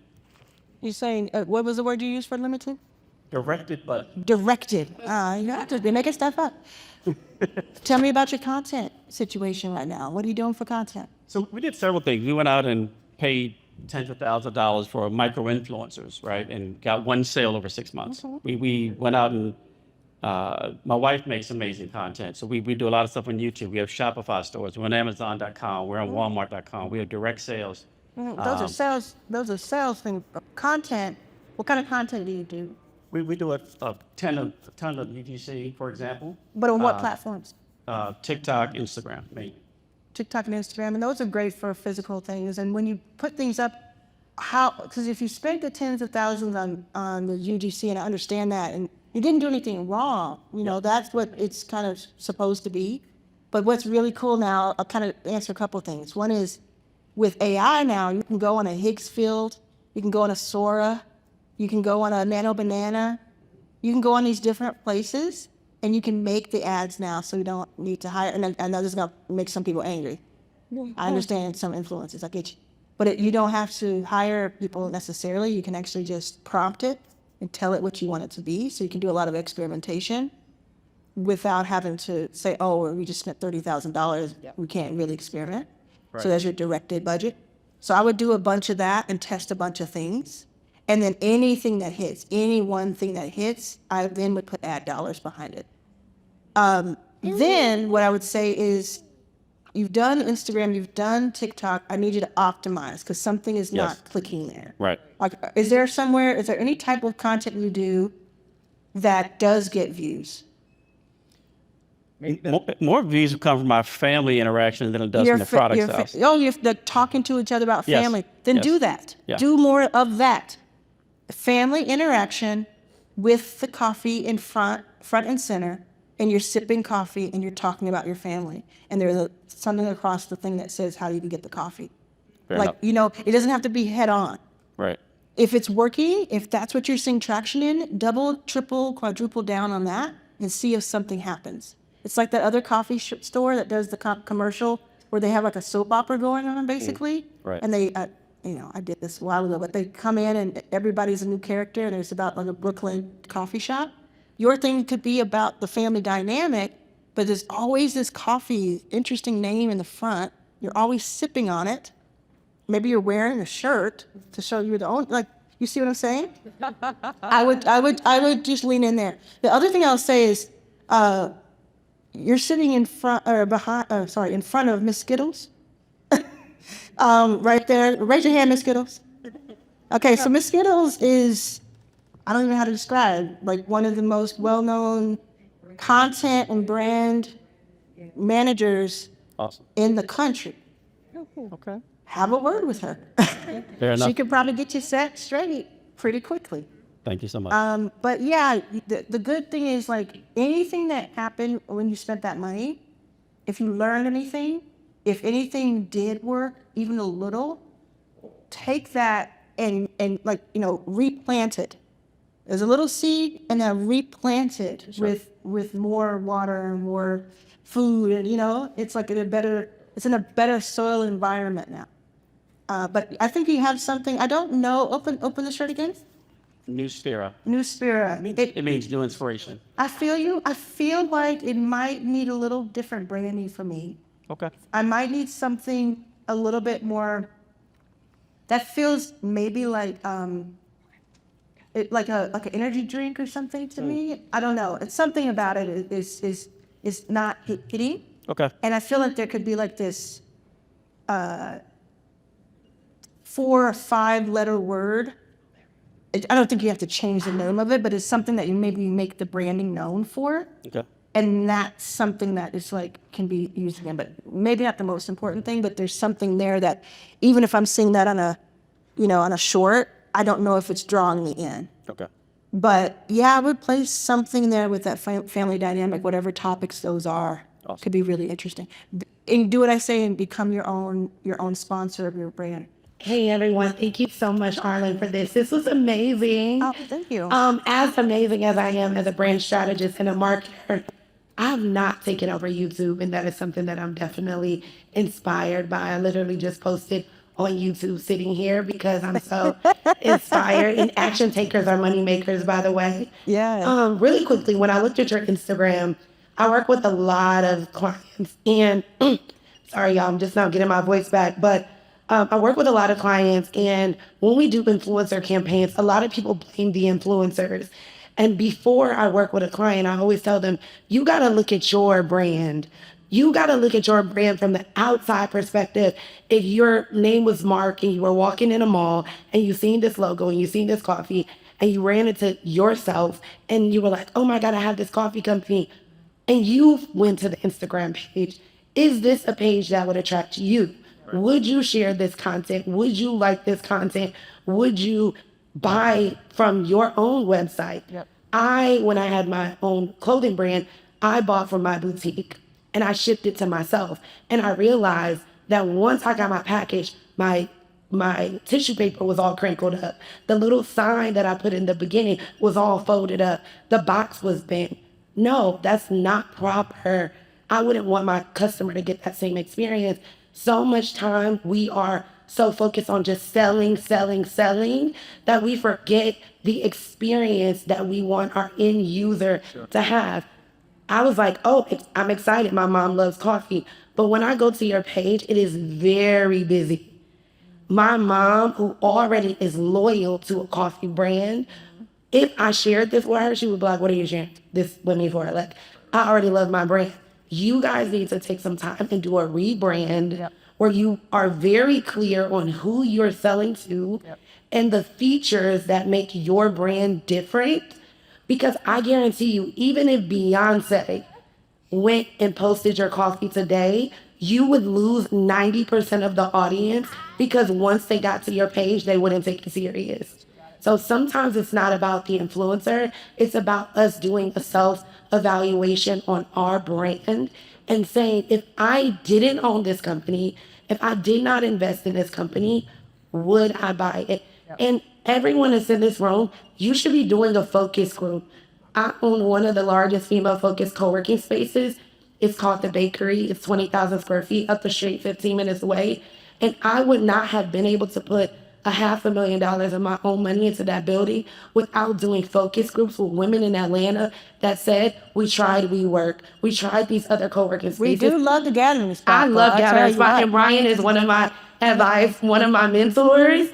But women that are bright and colorful and vibrant and have multifaceted businesses needed a place where they existed. And I did that because of focus groups. Be vulnerable, get in a focus group, allow them to tell you what is wrong with your business, and level up from that point on. Thank you, Arlan. Thank you, Skittles. How you doing? I'm Martin Sims. I'm the founder of the Dope Coach Academy. Okay. And we teach coaches trauma-informed and brain-based coaching strategies to deal with kids who've been through things that, a lot of people may not go through, but just changing the structure and communication and how you deal with them from a neuroscience-based way.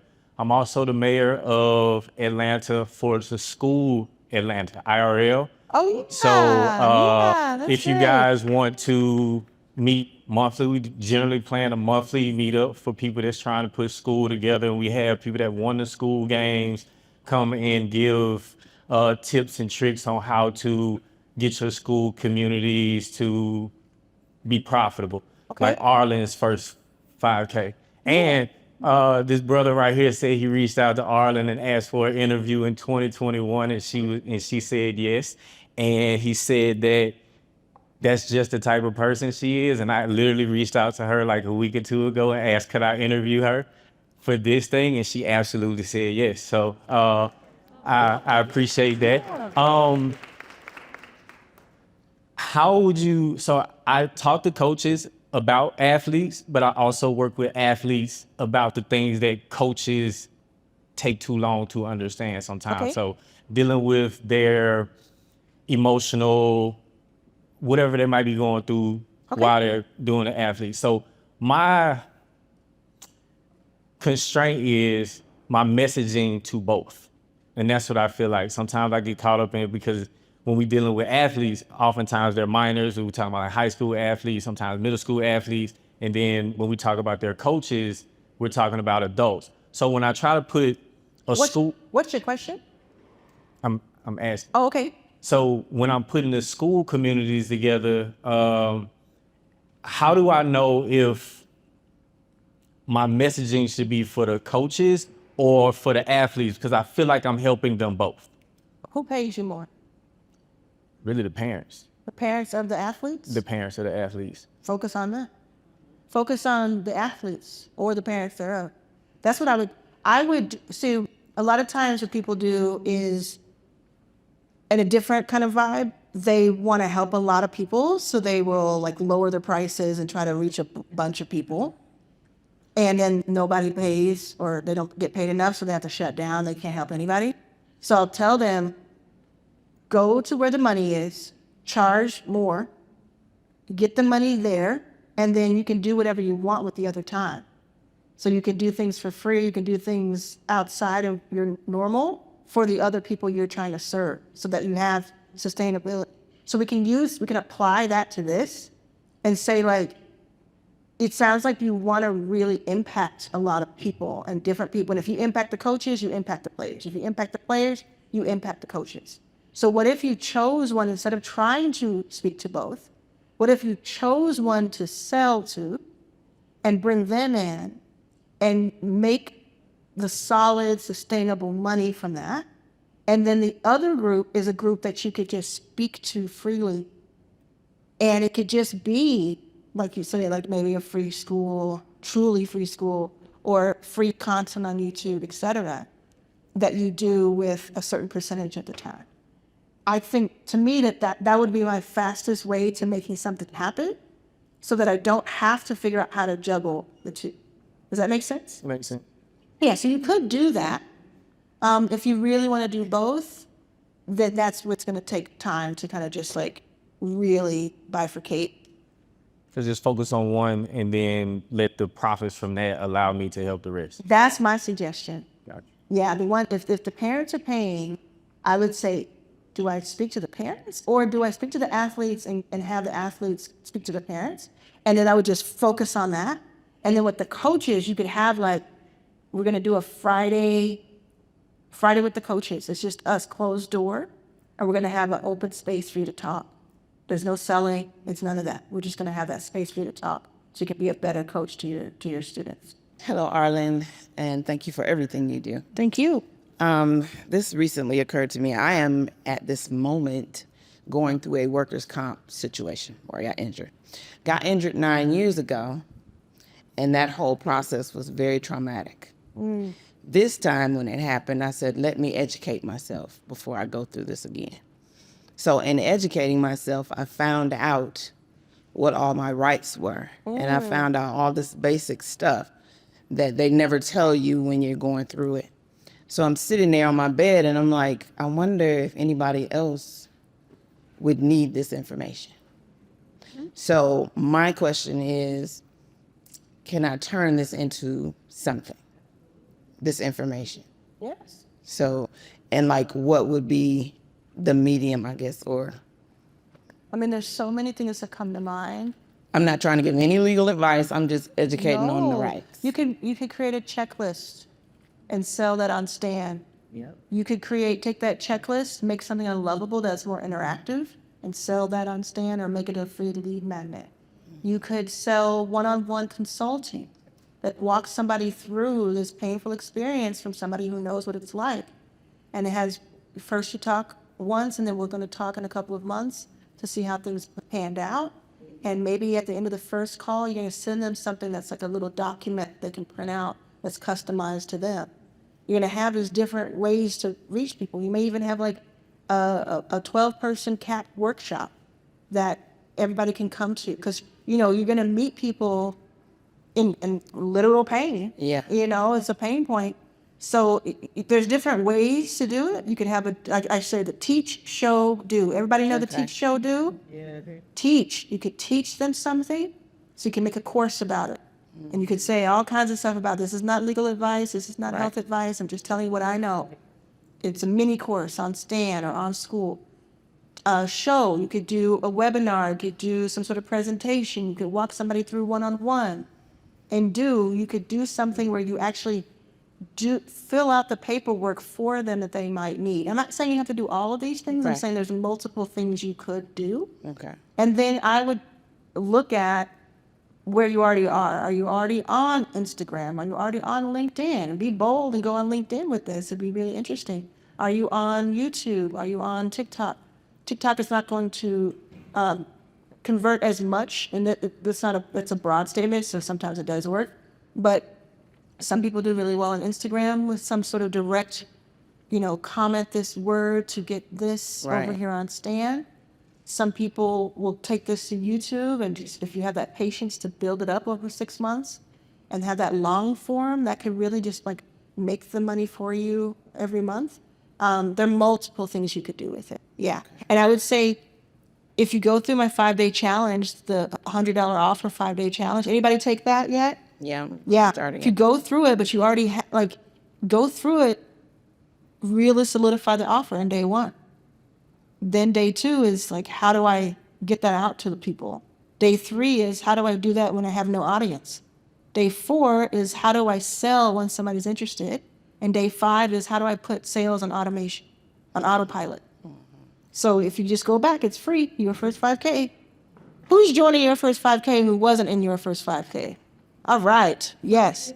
Just go right into it and go right into that classroom, and that'll teach you that. But you have multiple options, and when you first said what you did, multiple people said, yes, you do have something. Thank you so much, Arlan. I just want to give you lots of praises and affirmation. I was telling my partner that I met you because I went to your conference in LA, and you posted something on Instagram, and you're like, if someone needs a free ticket, just email me. Yeah. And I emailed you, and I got to go to your whole conference for free. Amazing. So just meeting you with that gratitude, I'm just so thankful, and you've really helped my journey. My question for you is about offers in particular. What I've noticed about you that's really dope is you come up with an idea, you put out an offer, and you have no shame in it. And and I love that. I think that's dope. Sure. I really have no shame. And I've heard from other people, that you should stick to one core offer before you expand out. And the reason I'm asking this question is I have a YouTube channel, y'all. It's called Speaking for Profit. I help folks get on stages and in boardrooms around the world and get actually paid what they are worth. But my top videos on there are actually about supporting people with creating simple digital assets that they can make money off of, or with having conversations with decision makers on LinkedIn.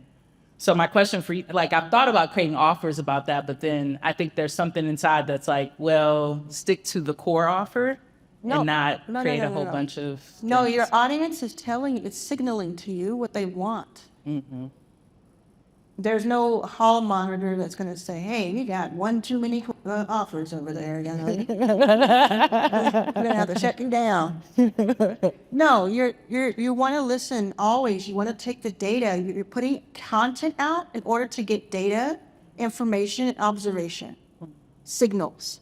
So if your top content is different than what you set out for it to be, and you have the thing you set out to be on there for the market to give you signals, I would pay close attention to what the market is asking for. Okay. And then I would test it by putting out an offer that is easy for me to deliver, that I don't have to commit for a very long time to deliver it. And that is something I can say, I wonder if what would happen if I sold this in an easy to get way, Stan, school, etc., and I put out a video about it. Let's see what happens over a 2-week period. Does it have any traction to it? Does it get any kind of response? Yeah, I love this, or sales is a great response. Yeah. And then if you get 17 sales, We rich. just like, that's what I'm doing now. I guess I'm that person. I do digital sales now, you know? That's what I would do. I would follow that. And if somebody has a problem with it, like I do say, stick to something and make a certain amount of money before you go to the next. But I don't mean stick to something that's not working forever and never experiment. I mean, once you have that, let's say you do get some good traction, don't then pivot again because it's working. So many times we get somewhere and it's working and then we sabotage ourselves by switching it up. Thank you. Yeah. Thank you for that. I need that affirmation. Yeah, of course. Of course. All right, everybody. You all did an amazing job. Thank you. Give yourselves a round of applause. I know it's a, what is this? This is a Thursday night? Is it Wednesday night? It's a Wednesday night, so some people got to roll home. But if you can stay, I would encourage you to stay.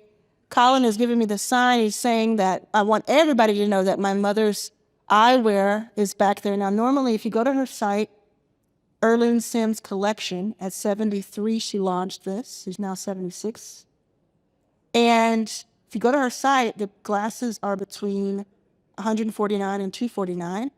In person, she sells them for $100 only. So you can try them on, see if you like them, and Rachel will help you check out. You can ask my other questions about them, as long as she wants. She can be a diva sometimes, so she will storm out of this place. She asks you the wrong thing, and it's over. Okay? And if you do stay, stick around. What time is it? It is 9:13. I think we have until about 9:45. So stick around. Talk to each other, meet someone, get in groups of 3, 4, 5 so that you can actually, connect with people. You had a question about something that somebody said, go ask them. This is that moment. Don't make it just about me. Don't make it just about you. Make it about who you can connect with and go to Red Lobster with on the regular. All right, everybody? Everybody feel good? Everybody feel motivated like they're going to do something tonight? You're going to do something tomorrow? All right. Thank you all. Up and shaking.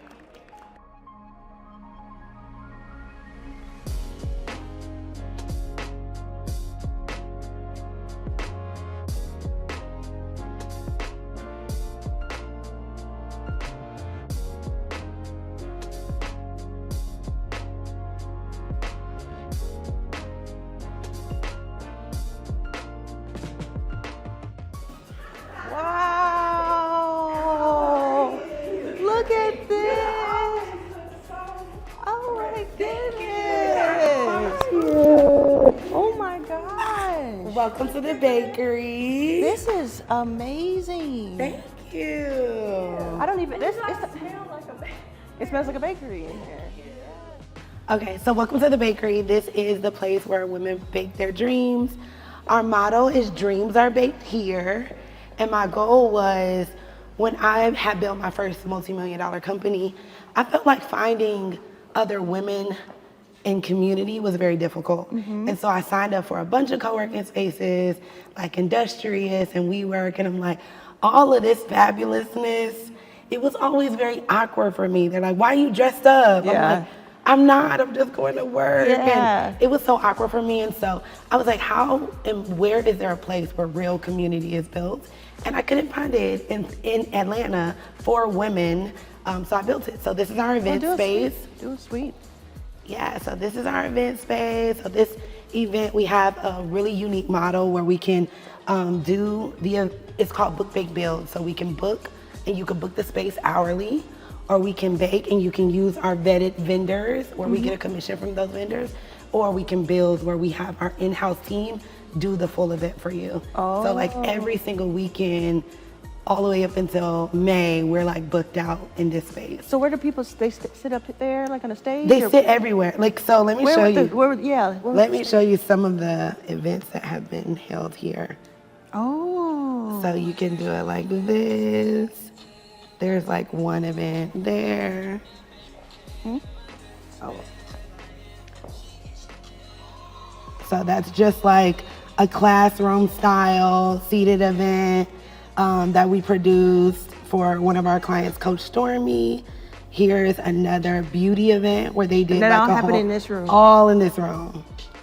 So that was like a beauty, and they were launching their brand for Target. So they did that here. We've done so much with like TikTok. Here's a baby shower that was held here. All in this And all room. the color was brought in because they chose either your vendor, or they brought in the thing. That's Yep. so cool. So many of our clients, they just want the white box so they can turn it into whatever they want. Yes. We've had really huge conferences here. I'll show you. What's the website for people if they want to do something out here in Atlanta? The Bakery Co-work, and then our event space website is Creamery Studios. Creamery Studios. Creamery Studios. So this event was held right here. Even this dinner was here. What kind of price points are it? It's when people put stuff together, like a range. It depends. It starts off, so like we can do someone's baby shower for as low as like $3,500. Okay. All in, because we have everything here. So tables, chairs, everything. We already have it here. Yeah. And we have our in-house event planner and caterer. So everything can be produced here. That makes sense. But we have events like Good American, who came here and brought like 700 women, and they wrapped around our building. It was for a casting call, and they wrapped around our building, and they paid us $15,000 to produce that event. So it really depends. It just ranges. Yeah, it really depends on what you can make need. some really interesting things happen here. Yeah. Let's see the rest of it. Let's keep going. That's too impressive. Thank you. So this is our conference room. This is the Bakery Co-work. This is where our members come to co-work. And every single Wednesday we have a women-focused teacher. So yesterday they had like a vision board party. At the beginning of the year we had a tax strategist come in and talk to our members and non-members about their taxes. So every single Wednesday we have Women Wednesday here. And then our back rooms are telephone. They can do their podcast. They can do a private phone call room, or they can do like a YouTube. So it's a part of our space. On this side is all of our internal team. So my marketing agency, so we're at a photo shoot right now. Our whole team is at a photo shoot right now. But we do in-house marketing. So all the flyers, the graphics, the web development, everything that all of our clients need comes from this office. This office is my digital community. And our event specialist is there as well, Dominique. She's preparing for a baby shower right now. So we have a digital community for female entrepreneurs. We have about 2,000 women in that community, and that's the office for that team. And then we have our CFO and financial team, they're here. And then we have our offices. She works for a staffing company for warehouses. So they rent out this office. This is our wellness suite. So a part of our memberships, you get credit hours, and you can use your credit hours towards the podcast studio, the photography studio, or the wellness studio. So you can get a free complimentary facial or massage, a part of your membership. Wow, this is incredible. So this vision you had come to life. And you walk in here every single day. What do you think? I'm blown away. Yeah. Even just like what I'm blown away by is like the different people that experience the space. So like, yes, a couple of days ago we had like Natalie Nunn here, but then a week before that we had Martin Luther King III in here filming a documentary. So it's like wild. When you come in, you don't know who's gonna be here. You don't know how they're gonna, what experience they're gonna have. So I'm blown away, honestly. Somebody's watching this and they say, I want this in my city. Yes. How do they make that, like, how do they work with you to make that happen? Yeah, so right now we are in our seed round of capital to raise capital so that we can start opening franchises, because I know once this gets so popular, my goal is to grow this business and exit and then show other women, especially minority women, what it looks like to exit and then pour back into the next other founder. What if somebody wants to franchise it before the raise or during the raise? You have a franchise program. Yes, we have a franchise program. Oh my goodness. So that I think a lot of people might be interested in. Okay. Getting in touch with you and saying, look, I'm in St. Louis, I'm in Houston, I'm in LA. I want to do this. You have the blueprint. Yes, we have the blueprint. Can I be the bakery of LA? Can I be the bakery of XYZ? And you'd only be able to do one per city. Yes. Because that's how franchising works. Certain regions. Yes. It's exciting. So they would just go to your website? Yes, they would go to our website, and then there is a link on our website that says franchise now. Okay. And they can click that link. Okay, very cool. Yes. Let's keep going. So These are all suite owners. So they all rent their suite from us, and then they pay us a rent. And this is our cafe that will be opening within, I think, 2 months, hopefully making it through the permitting stage. But this is our cafe. 4,000 square feet, state-of-the-art photography studio. We have a lot of clients that bring cars in, big sets in to do podcasts, like big, huge productions that are filmed in this back room. And then every single month, we change out the different sets based on themes. So right now, it's like all Valentine's Day themes for all the creators and businesses that come and create Valentine's Day content with us. What about pricing for taking this over? $100 an hour. $100 an hour? $100 an hour. So like a lot of clients, they come in and they want to get multiple looks for their photo shoot, and they don't want to just be on a white background. So now we have like a bunch of different sets where you can look like you are creating content all month long when really you're just in one place creating. Recording equipment for a podcast? 100%. Video? Yes. Podcast, video casts. You have cameras? Yes, we have everything. Cameras, mics. If we were to open up this closet, it's literally cameras, mics, lighting, props. Okay. If you want, yeah, I'll get a key. But You just tell. So cameras, mics, lights. all in here. All in here. It's like a huge closet all the way down of everything we need to produce in here.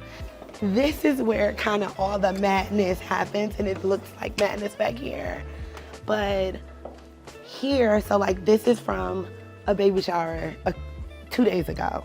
But all of our tables, chairs, LED walls, LED lights is here. And then we have also another storage unit over for like all the neon lights and tables and just everything. So if a client, what makes us special is if a client comes to us tomorrow and says, oh my God, I have a conference. If Arlan came to us and was like, I have a conference in Atlanta, I have no location, I need everything. We could be like, okay, cool, tomorrow, no problem. We got the chairs, we got the tables, we got the LED walls, we got everything that you need to make that space look the way you want for your event. Oh, that's too in like cool. rapid time.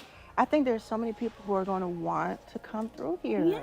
Corporations, solopreneurs, different people who just have different needs. It's just wonderful. That's my office. Oh, okay. And yeah, so this is a space, and these are all of our founding 100 investors. So we started a new campaign in November where our goal was to get 100 women to invest $1,000 into the bakery, and we put them all in one network for them to network with each other, be able to give access and resources to each other, and as well as they got on our wall and they get invited to both of our conferences. So we have 2 conferences a year in here. Elevate Conference, which Ian Malum from Solid Core was our keynote, and then Bloom Conference is coming up in May. Oh, yeah. Arlan, what do you think? I think this is absolutely amazing. I'm so impressed by it. I'm so proud of you. I'm blown away. I can't even take it all in right now because it's just, even if it was just when we walked in, if that was it, if that was your clothing store, we would have been impressed. But you just keep walking through it, and there's more, and there's everything is thought of, everything is crafted, everything has intention and meaning to it, and it's just beautiful. Okay. Have a safe flight. Thank you. Thank you so much. See you. Good seeing you. Good. So that was amazing. That was fantastic. Like I said in there, I'm so proud of her. And she said I inspired her at my fireside last night. She inspired me just now, just walking in that building. And I've always wanted something physical. Now, I wouldn't have that particular motif because it's pink and everything, but the idea of it is so stunning, and I love the fact that you can franchise it. So it's something, let me know in the comments if you're thinking about finding out about the franchising thing, because it's very cool.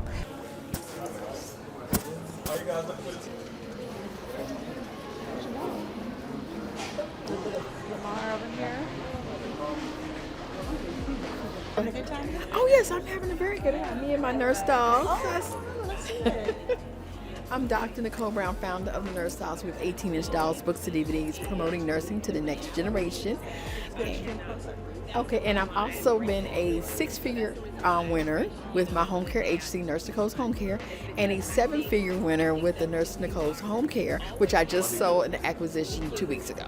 Oh my goodness, I'm so proud of you. That's amazing. Nurse Nicole's Chronic Care Management next month. So, What's the biggest hurdle and challenge now that you've been acquired? now that I've done what? That you've had the acquisition, do you have any hurdles? It's just getting other people in to train the new company who's coming in, training them so they'll be able to run. But I should be free by June. So, and then I'll just be running Nurse Nicole's Chronic Care Management. What's your big picture? What's your big vision? The next thing I'll be working on, I got to do these dolls. You know, this is my 10th year having the nurse dolls.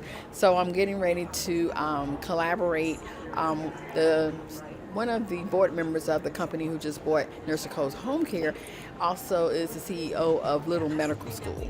So I'm looking to expand to do either Little Nursing School or Nurse Nicole's Nurse Academy and Teen Nurse Academy, and doing a curriculum with the dolls, books, and videos. And my goal is 8-figure award with Nurse Nicole's Chronic Care, hopefully in 3 years. I'm trying to do that in 3 years. I can see it happening already. I see it. Amazing. Thank you.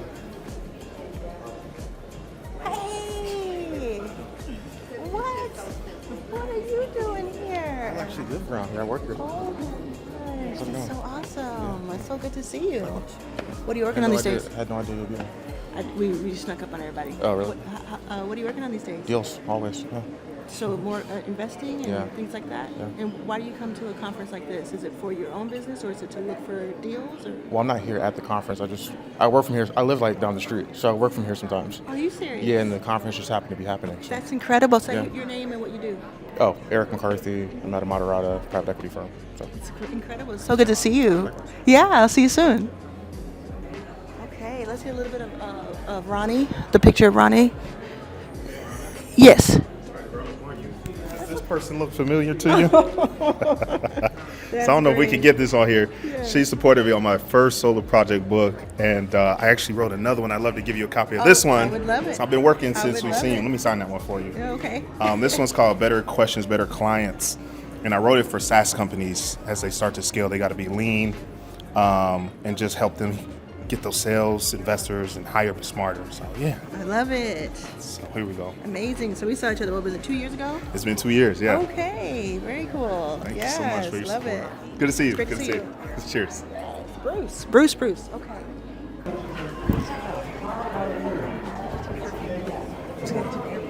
Okay, yeah, how's your event yesterday?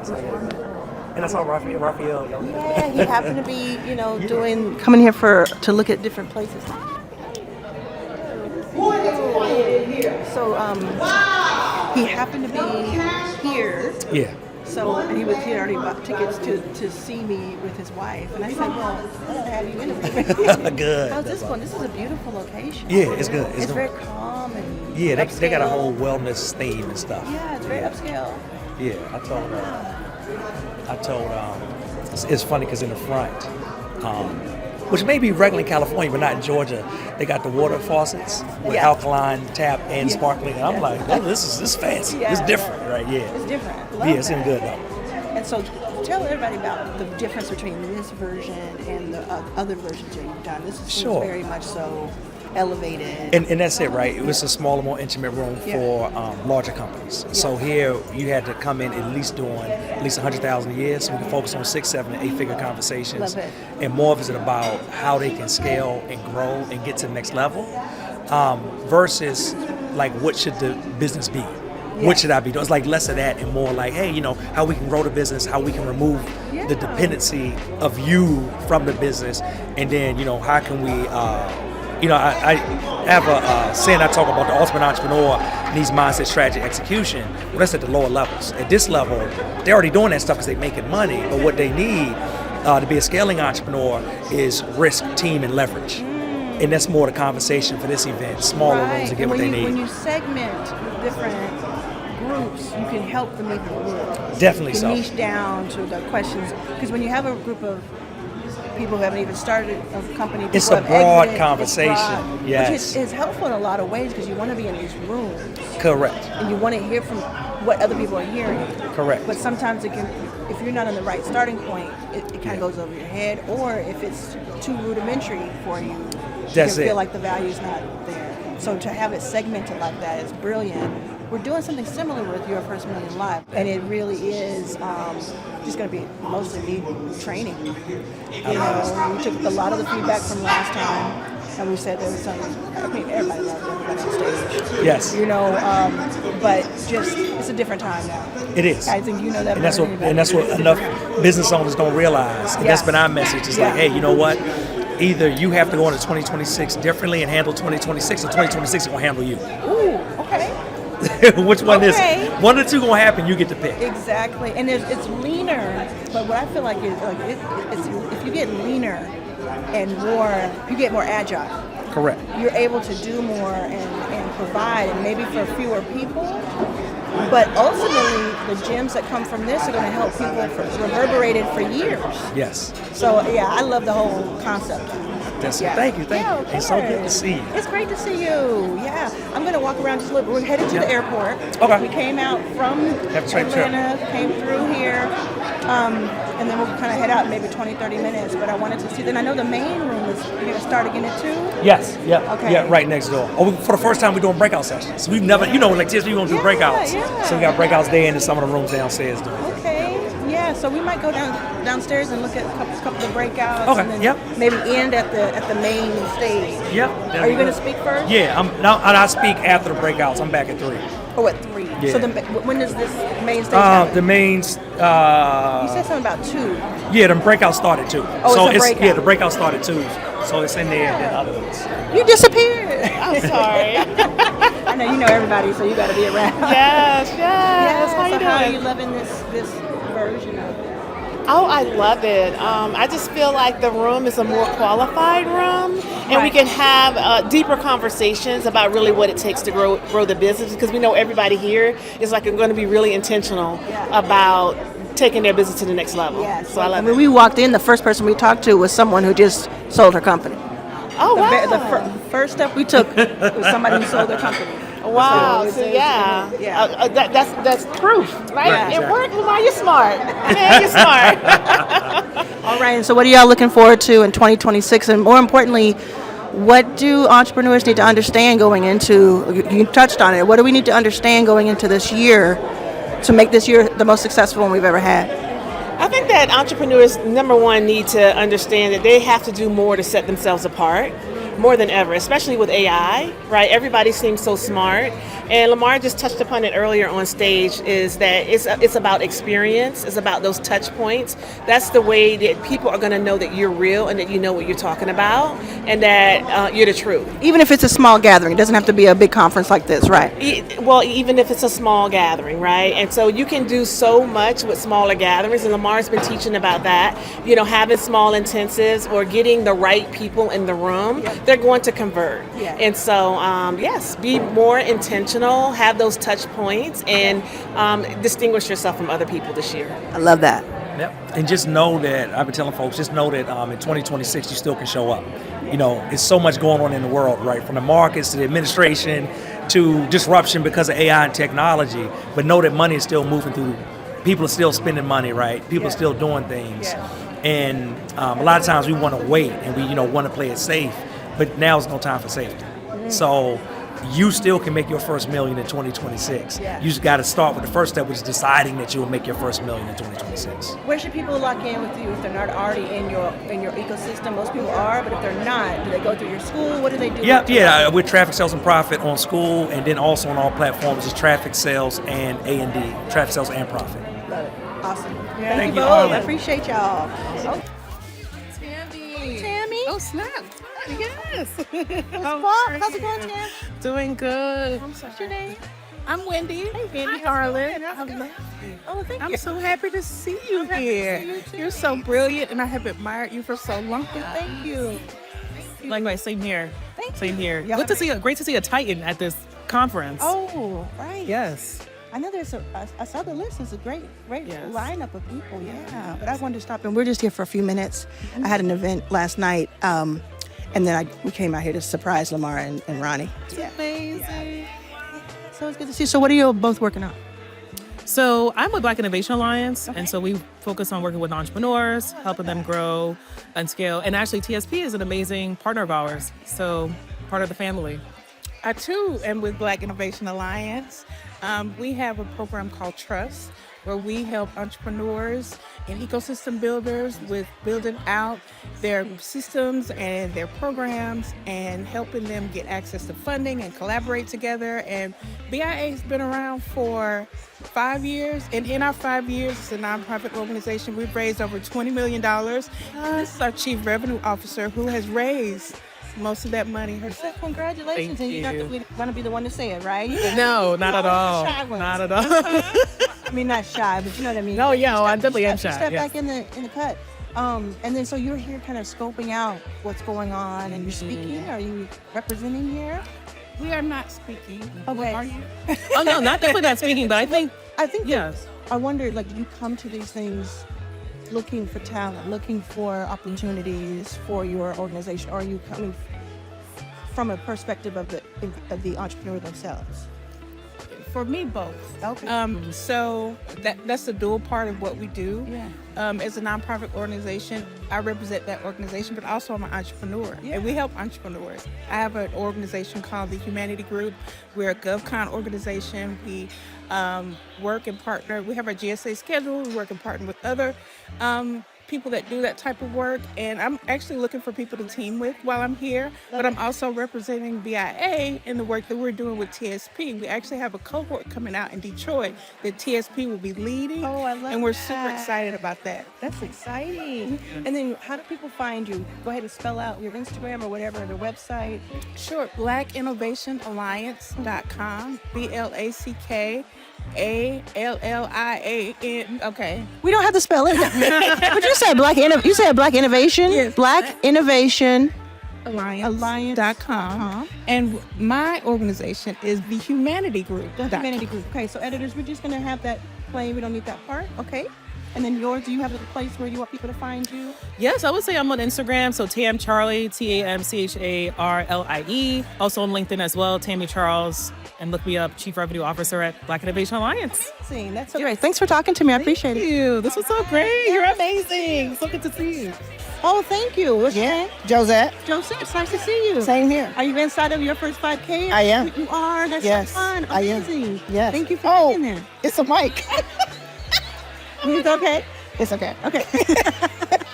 Well, you just kind of look. And I have recently just got your social media AI from my credits. Oh, I love that. Yes. Yes. And I finally took an option to learn Lovable. Oh, I love that. Listen, so are you building? You building in there? I am. Oh, what have you? So I did 2 things: a page. Well, 2 pages. One was for a challenge, and one was for. The only thing is that the .lovable, and I know you said that. I just couldn't. You know what it is? There's so much content that I'm following of yours that's scary. That when I be like, where did I see that? She showed how to change the URL, so it's not like no more under earning .lovable.app. So you'd have to get your own domain. I did that. You go up into publish. Click publish, and it's going to say set your own domain. Okay. And it gives you the option to give your own or to buy one. Oh. So you walk it through, but you know what you do? In your first 5K, post the question. Oh, okay. I'll help you. Other people will help you. Oh, okay. Right away. Okay. Oh, wow. Yes. That's exciting. Thank you. It's great to meet you. Yeah, let's do it. Oh, wow. Name? Ajetta, Dr. Ajetta. Nice to see you. Yeah, a lot of doctors in the house. We have Everybody lots of introduce doctors. themselves as a doctor. Yes. Yes. How's it going? It's going well. Yeah. What's your business? I am a grief and trauma therapist, so I have a large mental health practice.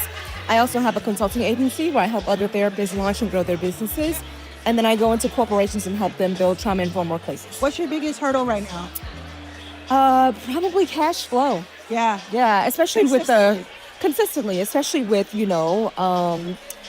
the challenges in mental health. Yeah. I'm going to make a phone call. Insurance companies 9 months behind paying. you know? Yeah. And so you want to create access, but then it creates these types of issues. Absolutely. Bottlenecks. Yeah. And then the government shutdown with a lot of our contracts being government and VA, we're still trying to recover revenue. So chasing that piece.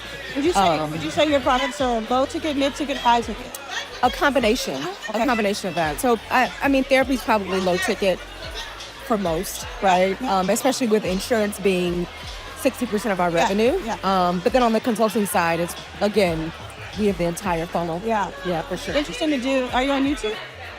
I just started YouTube. Oh, good. Yeah, I just started YouTube because it's been so instrumental. So it'd be interesting to see what happens when you really go in on YouTube this year. Yes. Having, that accompanied with maybe like a passive course that you can take that's even lower ticket. And then maybe real high ticket. Yes. So that you can supplement everything else. And how are you defining real high ticket? I'm saying maybe 10 to 50,000. Okay. When you go into like corporations and work with them or something like that, I mean, there's always higher. Yeah. But that's what I mean by that. Absolutely. Sort of, because I don't know the amount. Yeah. But I mean, like, letting that subsidize everything. Yeah. So what's interesting is my 30K offer, that's B2 consult B2C. It's still B2B, but not on the corporate side, is actually the most stable revenue source we have. But it should be. It would be. Because those we're helping to scale either from 6 to 7 or 7 to 8. What I would do if you haven't already thought of this is I would have your YouTube channel be directed at the 30K viewer. Yeah. You're going to have very few views. Sure. But if you can continue to upload at least once a week, long form, 8 to 20-minute videos that deep dive what you do for these with these organizations, that depth over a 6-month period is going to bring you $30,000 clients. And that's going to be worth a lot more than trying to get thousands of people to buy $27. Yeah, for sure. And at the same time, you can reach those people. Yeah. But you can kind of do whatever you want with it. Right. Because you have these big whales. Right. So I just think that would be super interesting. So not a lot of people do it. Yes. And it works with other industries. Niches. Yeah. It works. Yeah. So to see you do that, and it's like, you have the fortitude not to go for the shiny object and say, oh, I want more views. You say, no, I'm okay with 50 views a video. Yeah. But I have an archive of 20 really solid videos. Yes. I think it'll start to do something. Yeah. Okay. Excellent. Yeah. Thank you. Well, good luck with everything. It's great to meet you. Thank you so much. Yes. It's good to see you. So good to see you too. Introduce yourself to my audience. So my name is Dr. Erica Jordan Thomas. I am CEO and founder of Seven Figure Educator, where we help educators monetize their brilliance by building, growing, and scaling a 7-figure education consulting business. And I'm also a part of the Inner Circle. Are part of Inner Circle, and you're the first person I saw when I walked in here. So that's so cool. Yes. And then you also do a phenomenal job with your YouTube videos. Yes. And how is YouTube? How does that, for people who don't understand it yet, how does YouTube bring in clients? Yes. So what was fascinating, I'm trying to remember if it was last May when we were together in Cali. So you said something that really clicked for me because content isn't my issue. It was more so the strategy around YouTube. Yes. And when you said to treat YouTube like the anchor platform, because if you can create for YouTube, then you can then repackage it to then go across LinkedIn, Instagram, TikTok. And so what that put me in the position of is, okay, I actually need to create top of funnel content for YouTube.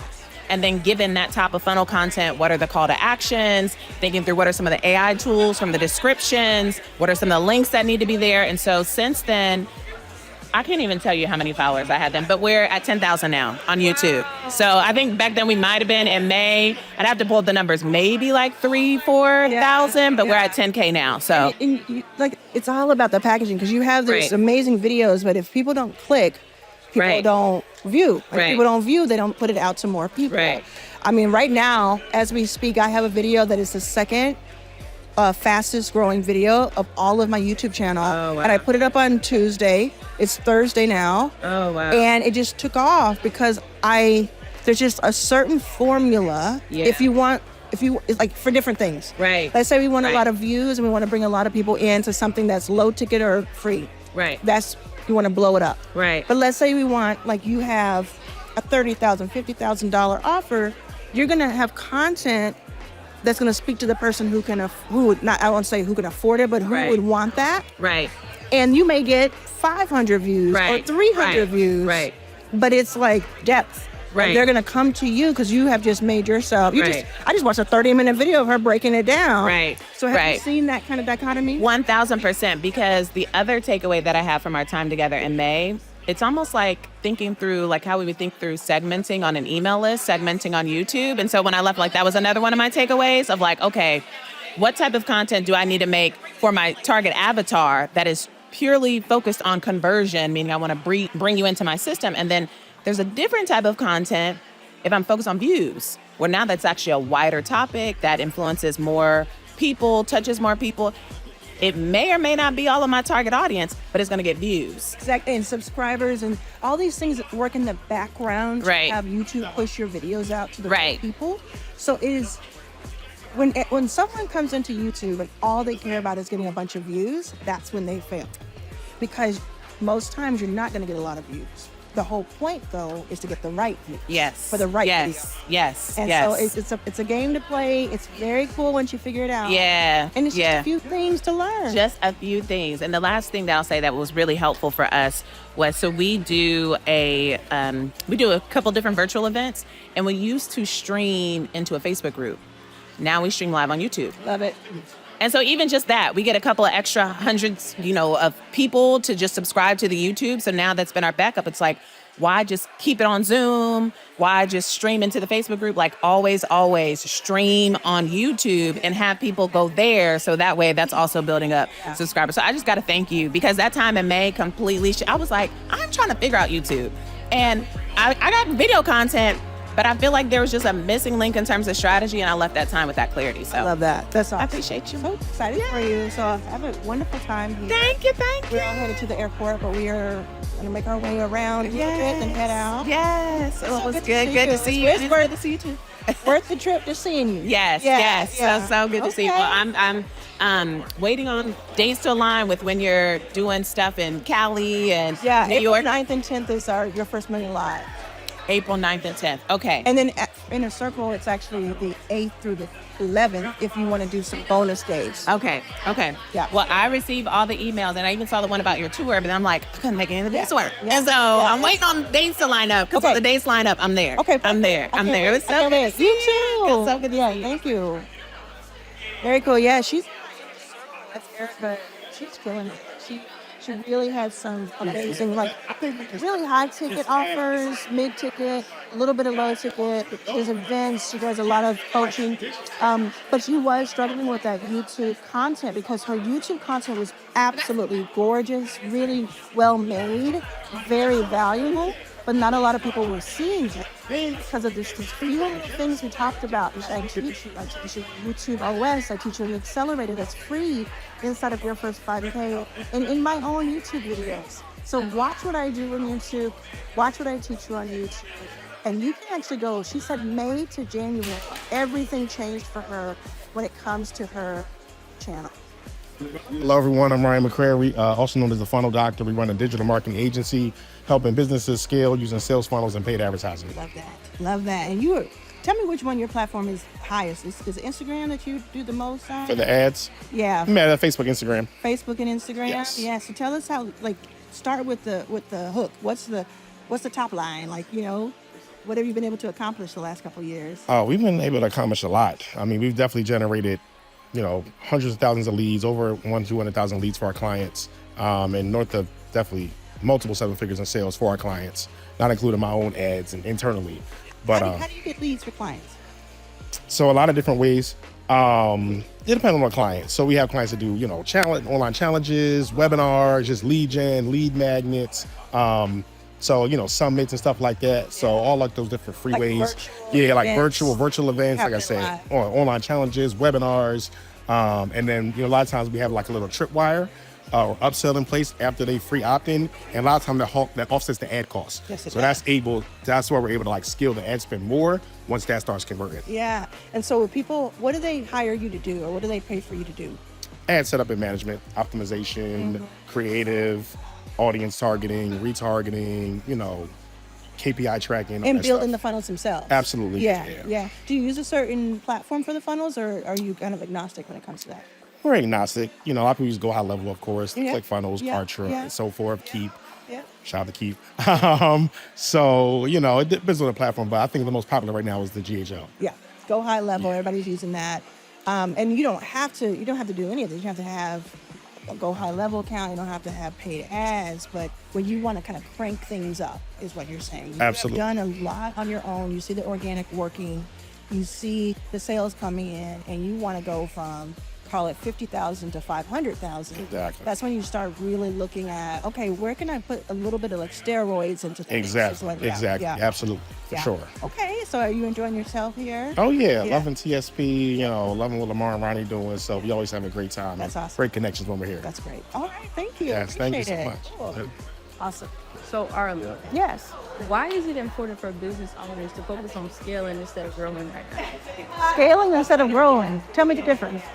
That's why I asked you that. You tell me the difference. Well, you're asking the question, scaling versus growing. So growing usually means, when you put it side by side to scaling, it means maybe you're making more money, maybe things are happening faster, maybe more people are learning about you. Scaling means you're growing with it.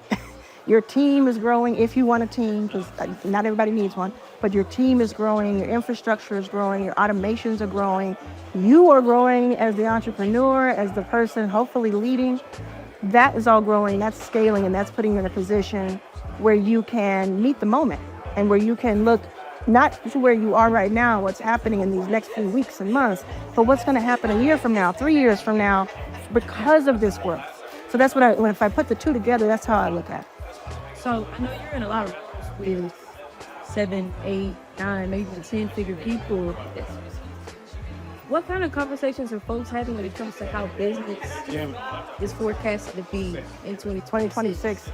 Yeah, so the 7, 8, 9, and even 10-figure people that I'm around, I think what they're doing is they're doing what has been tried and true for themselves, meaning they're not going to let what's happening on the outside interfere with their fortitude, the greats at least. Like, they're going to stay steady. Just like they stay steady when things are really going well, they're going to stay steady if things are rocky, so that they can just outlast everybody else in their field. And then at the same time, that foundation is there. They're also at least hiring or having people within their organization who have a finger on the pulse.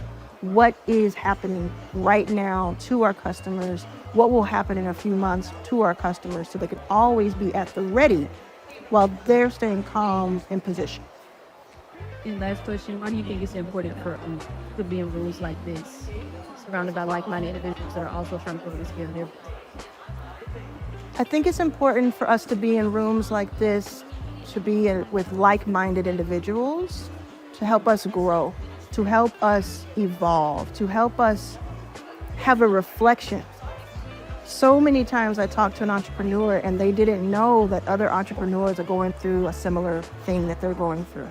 So many times I talk to an entrepreneur where they are on the cusp of something, cusp of greatness, cusp of pivoting just the right way or making just the right decision to change 10x what they're doing.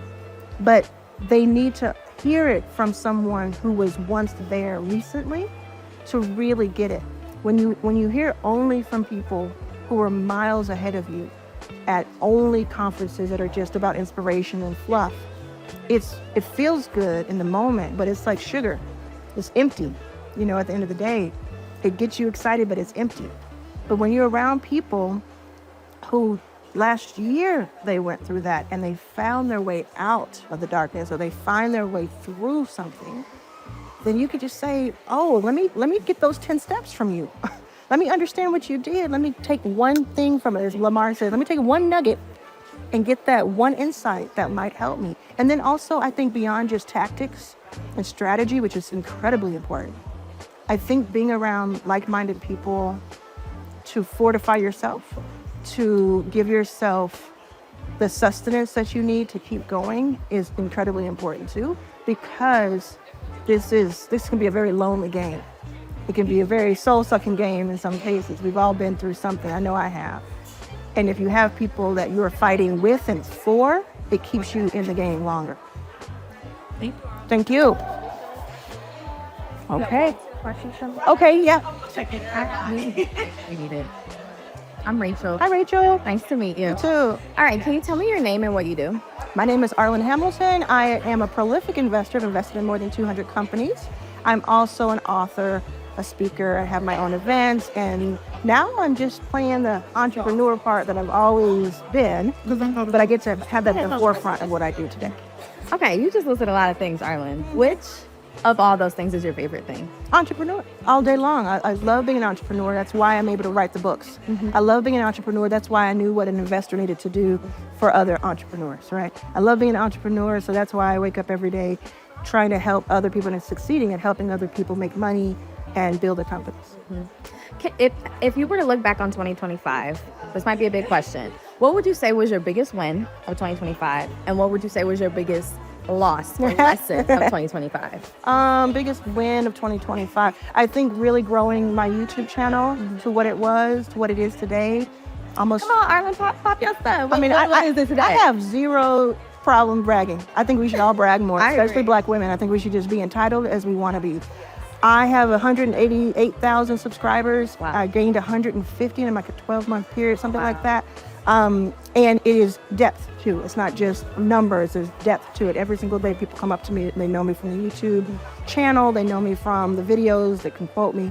And I think that everybody should have a YouTube channel. If you're growing a brand, you should have a YouTube channel, and I teach about that. I also grew on School, the platform, SKOOL. I grew on School, and I'm very proud of that, and I think that has absolutely blown up what we've done. I also made $300,000 on Stan as a side project and won a contest with them with Gary Vee, and I think that's fun, right? Now, losses, had some health issues, had family health issues. I lost my aunt, unfortunately, Clotilde, but shout out to her. I know she's watching. And that's kind of, isn't that crazy for me to say? I know that's crazy for me to say. Anyway, I know she is, I feel her. So that was a heavy loss, honestly, because she believed in me and she was like a second mother.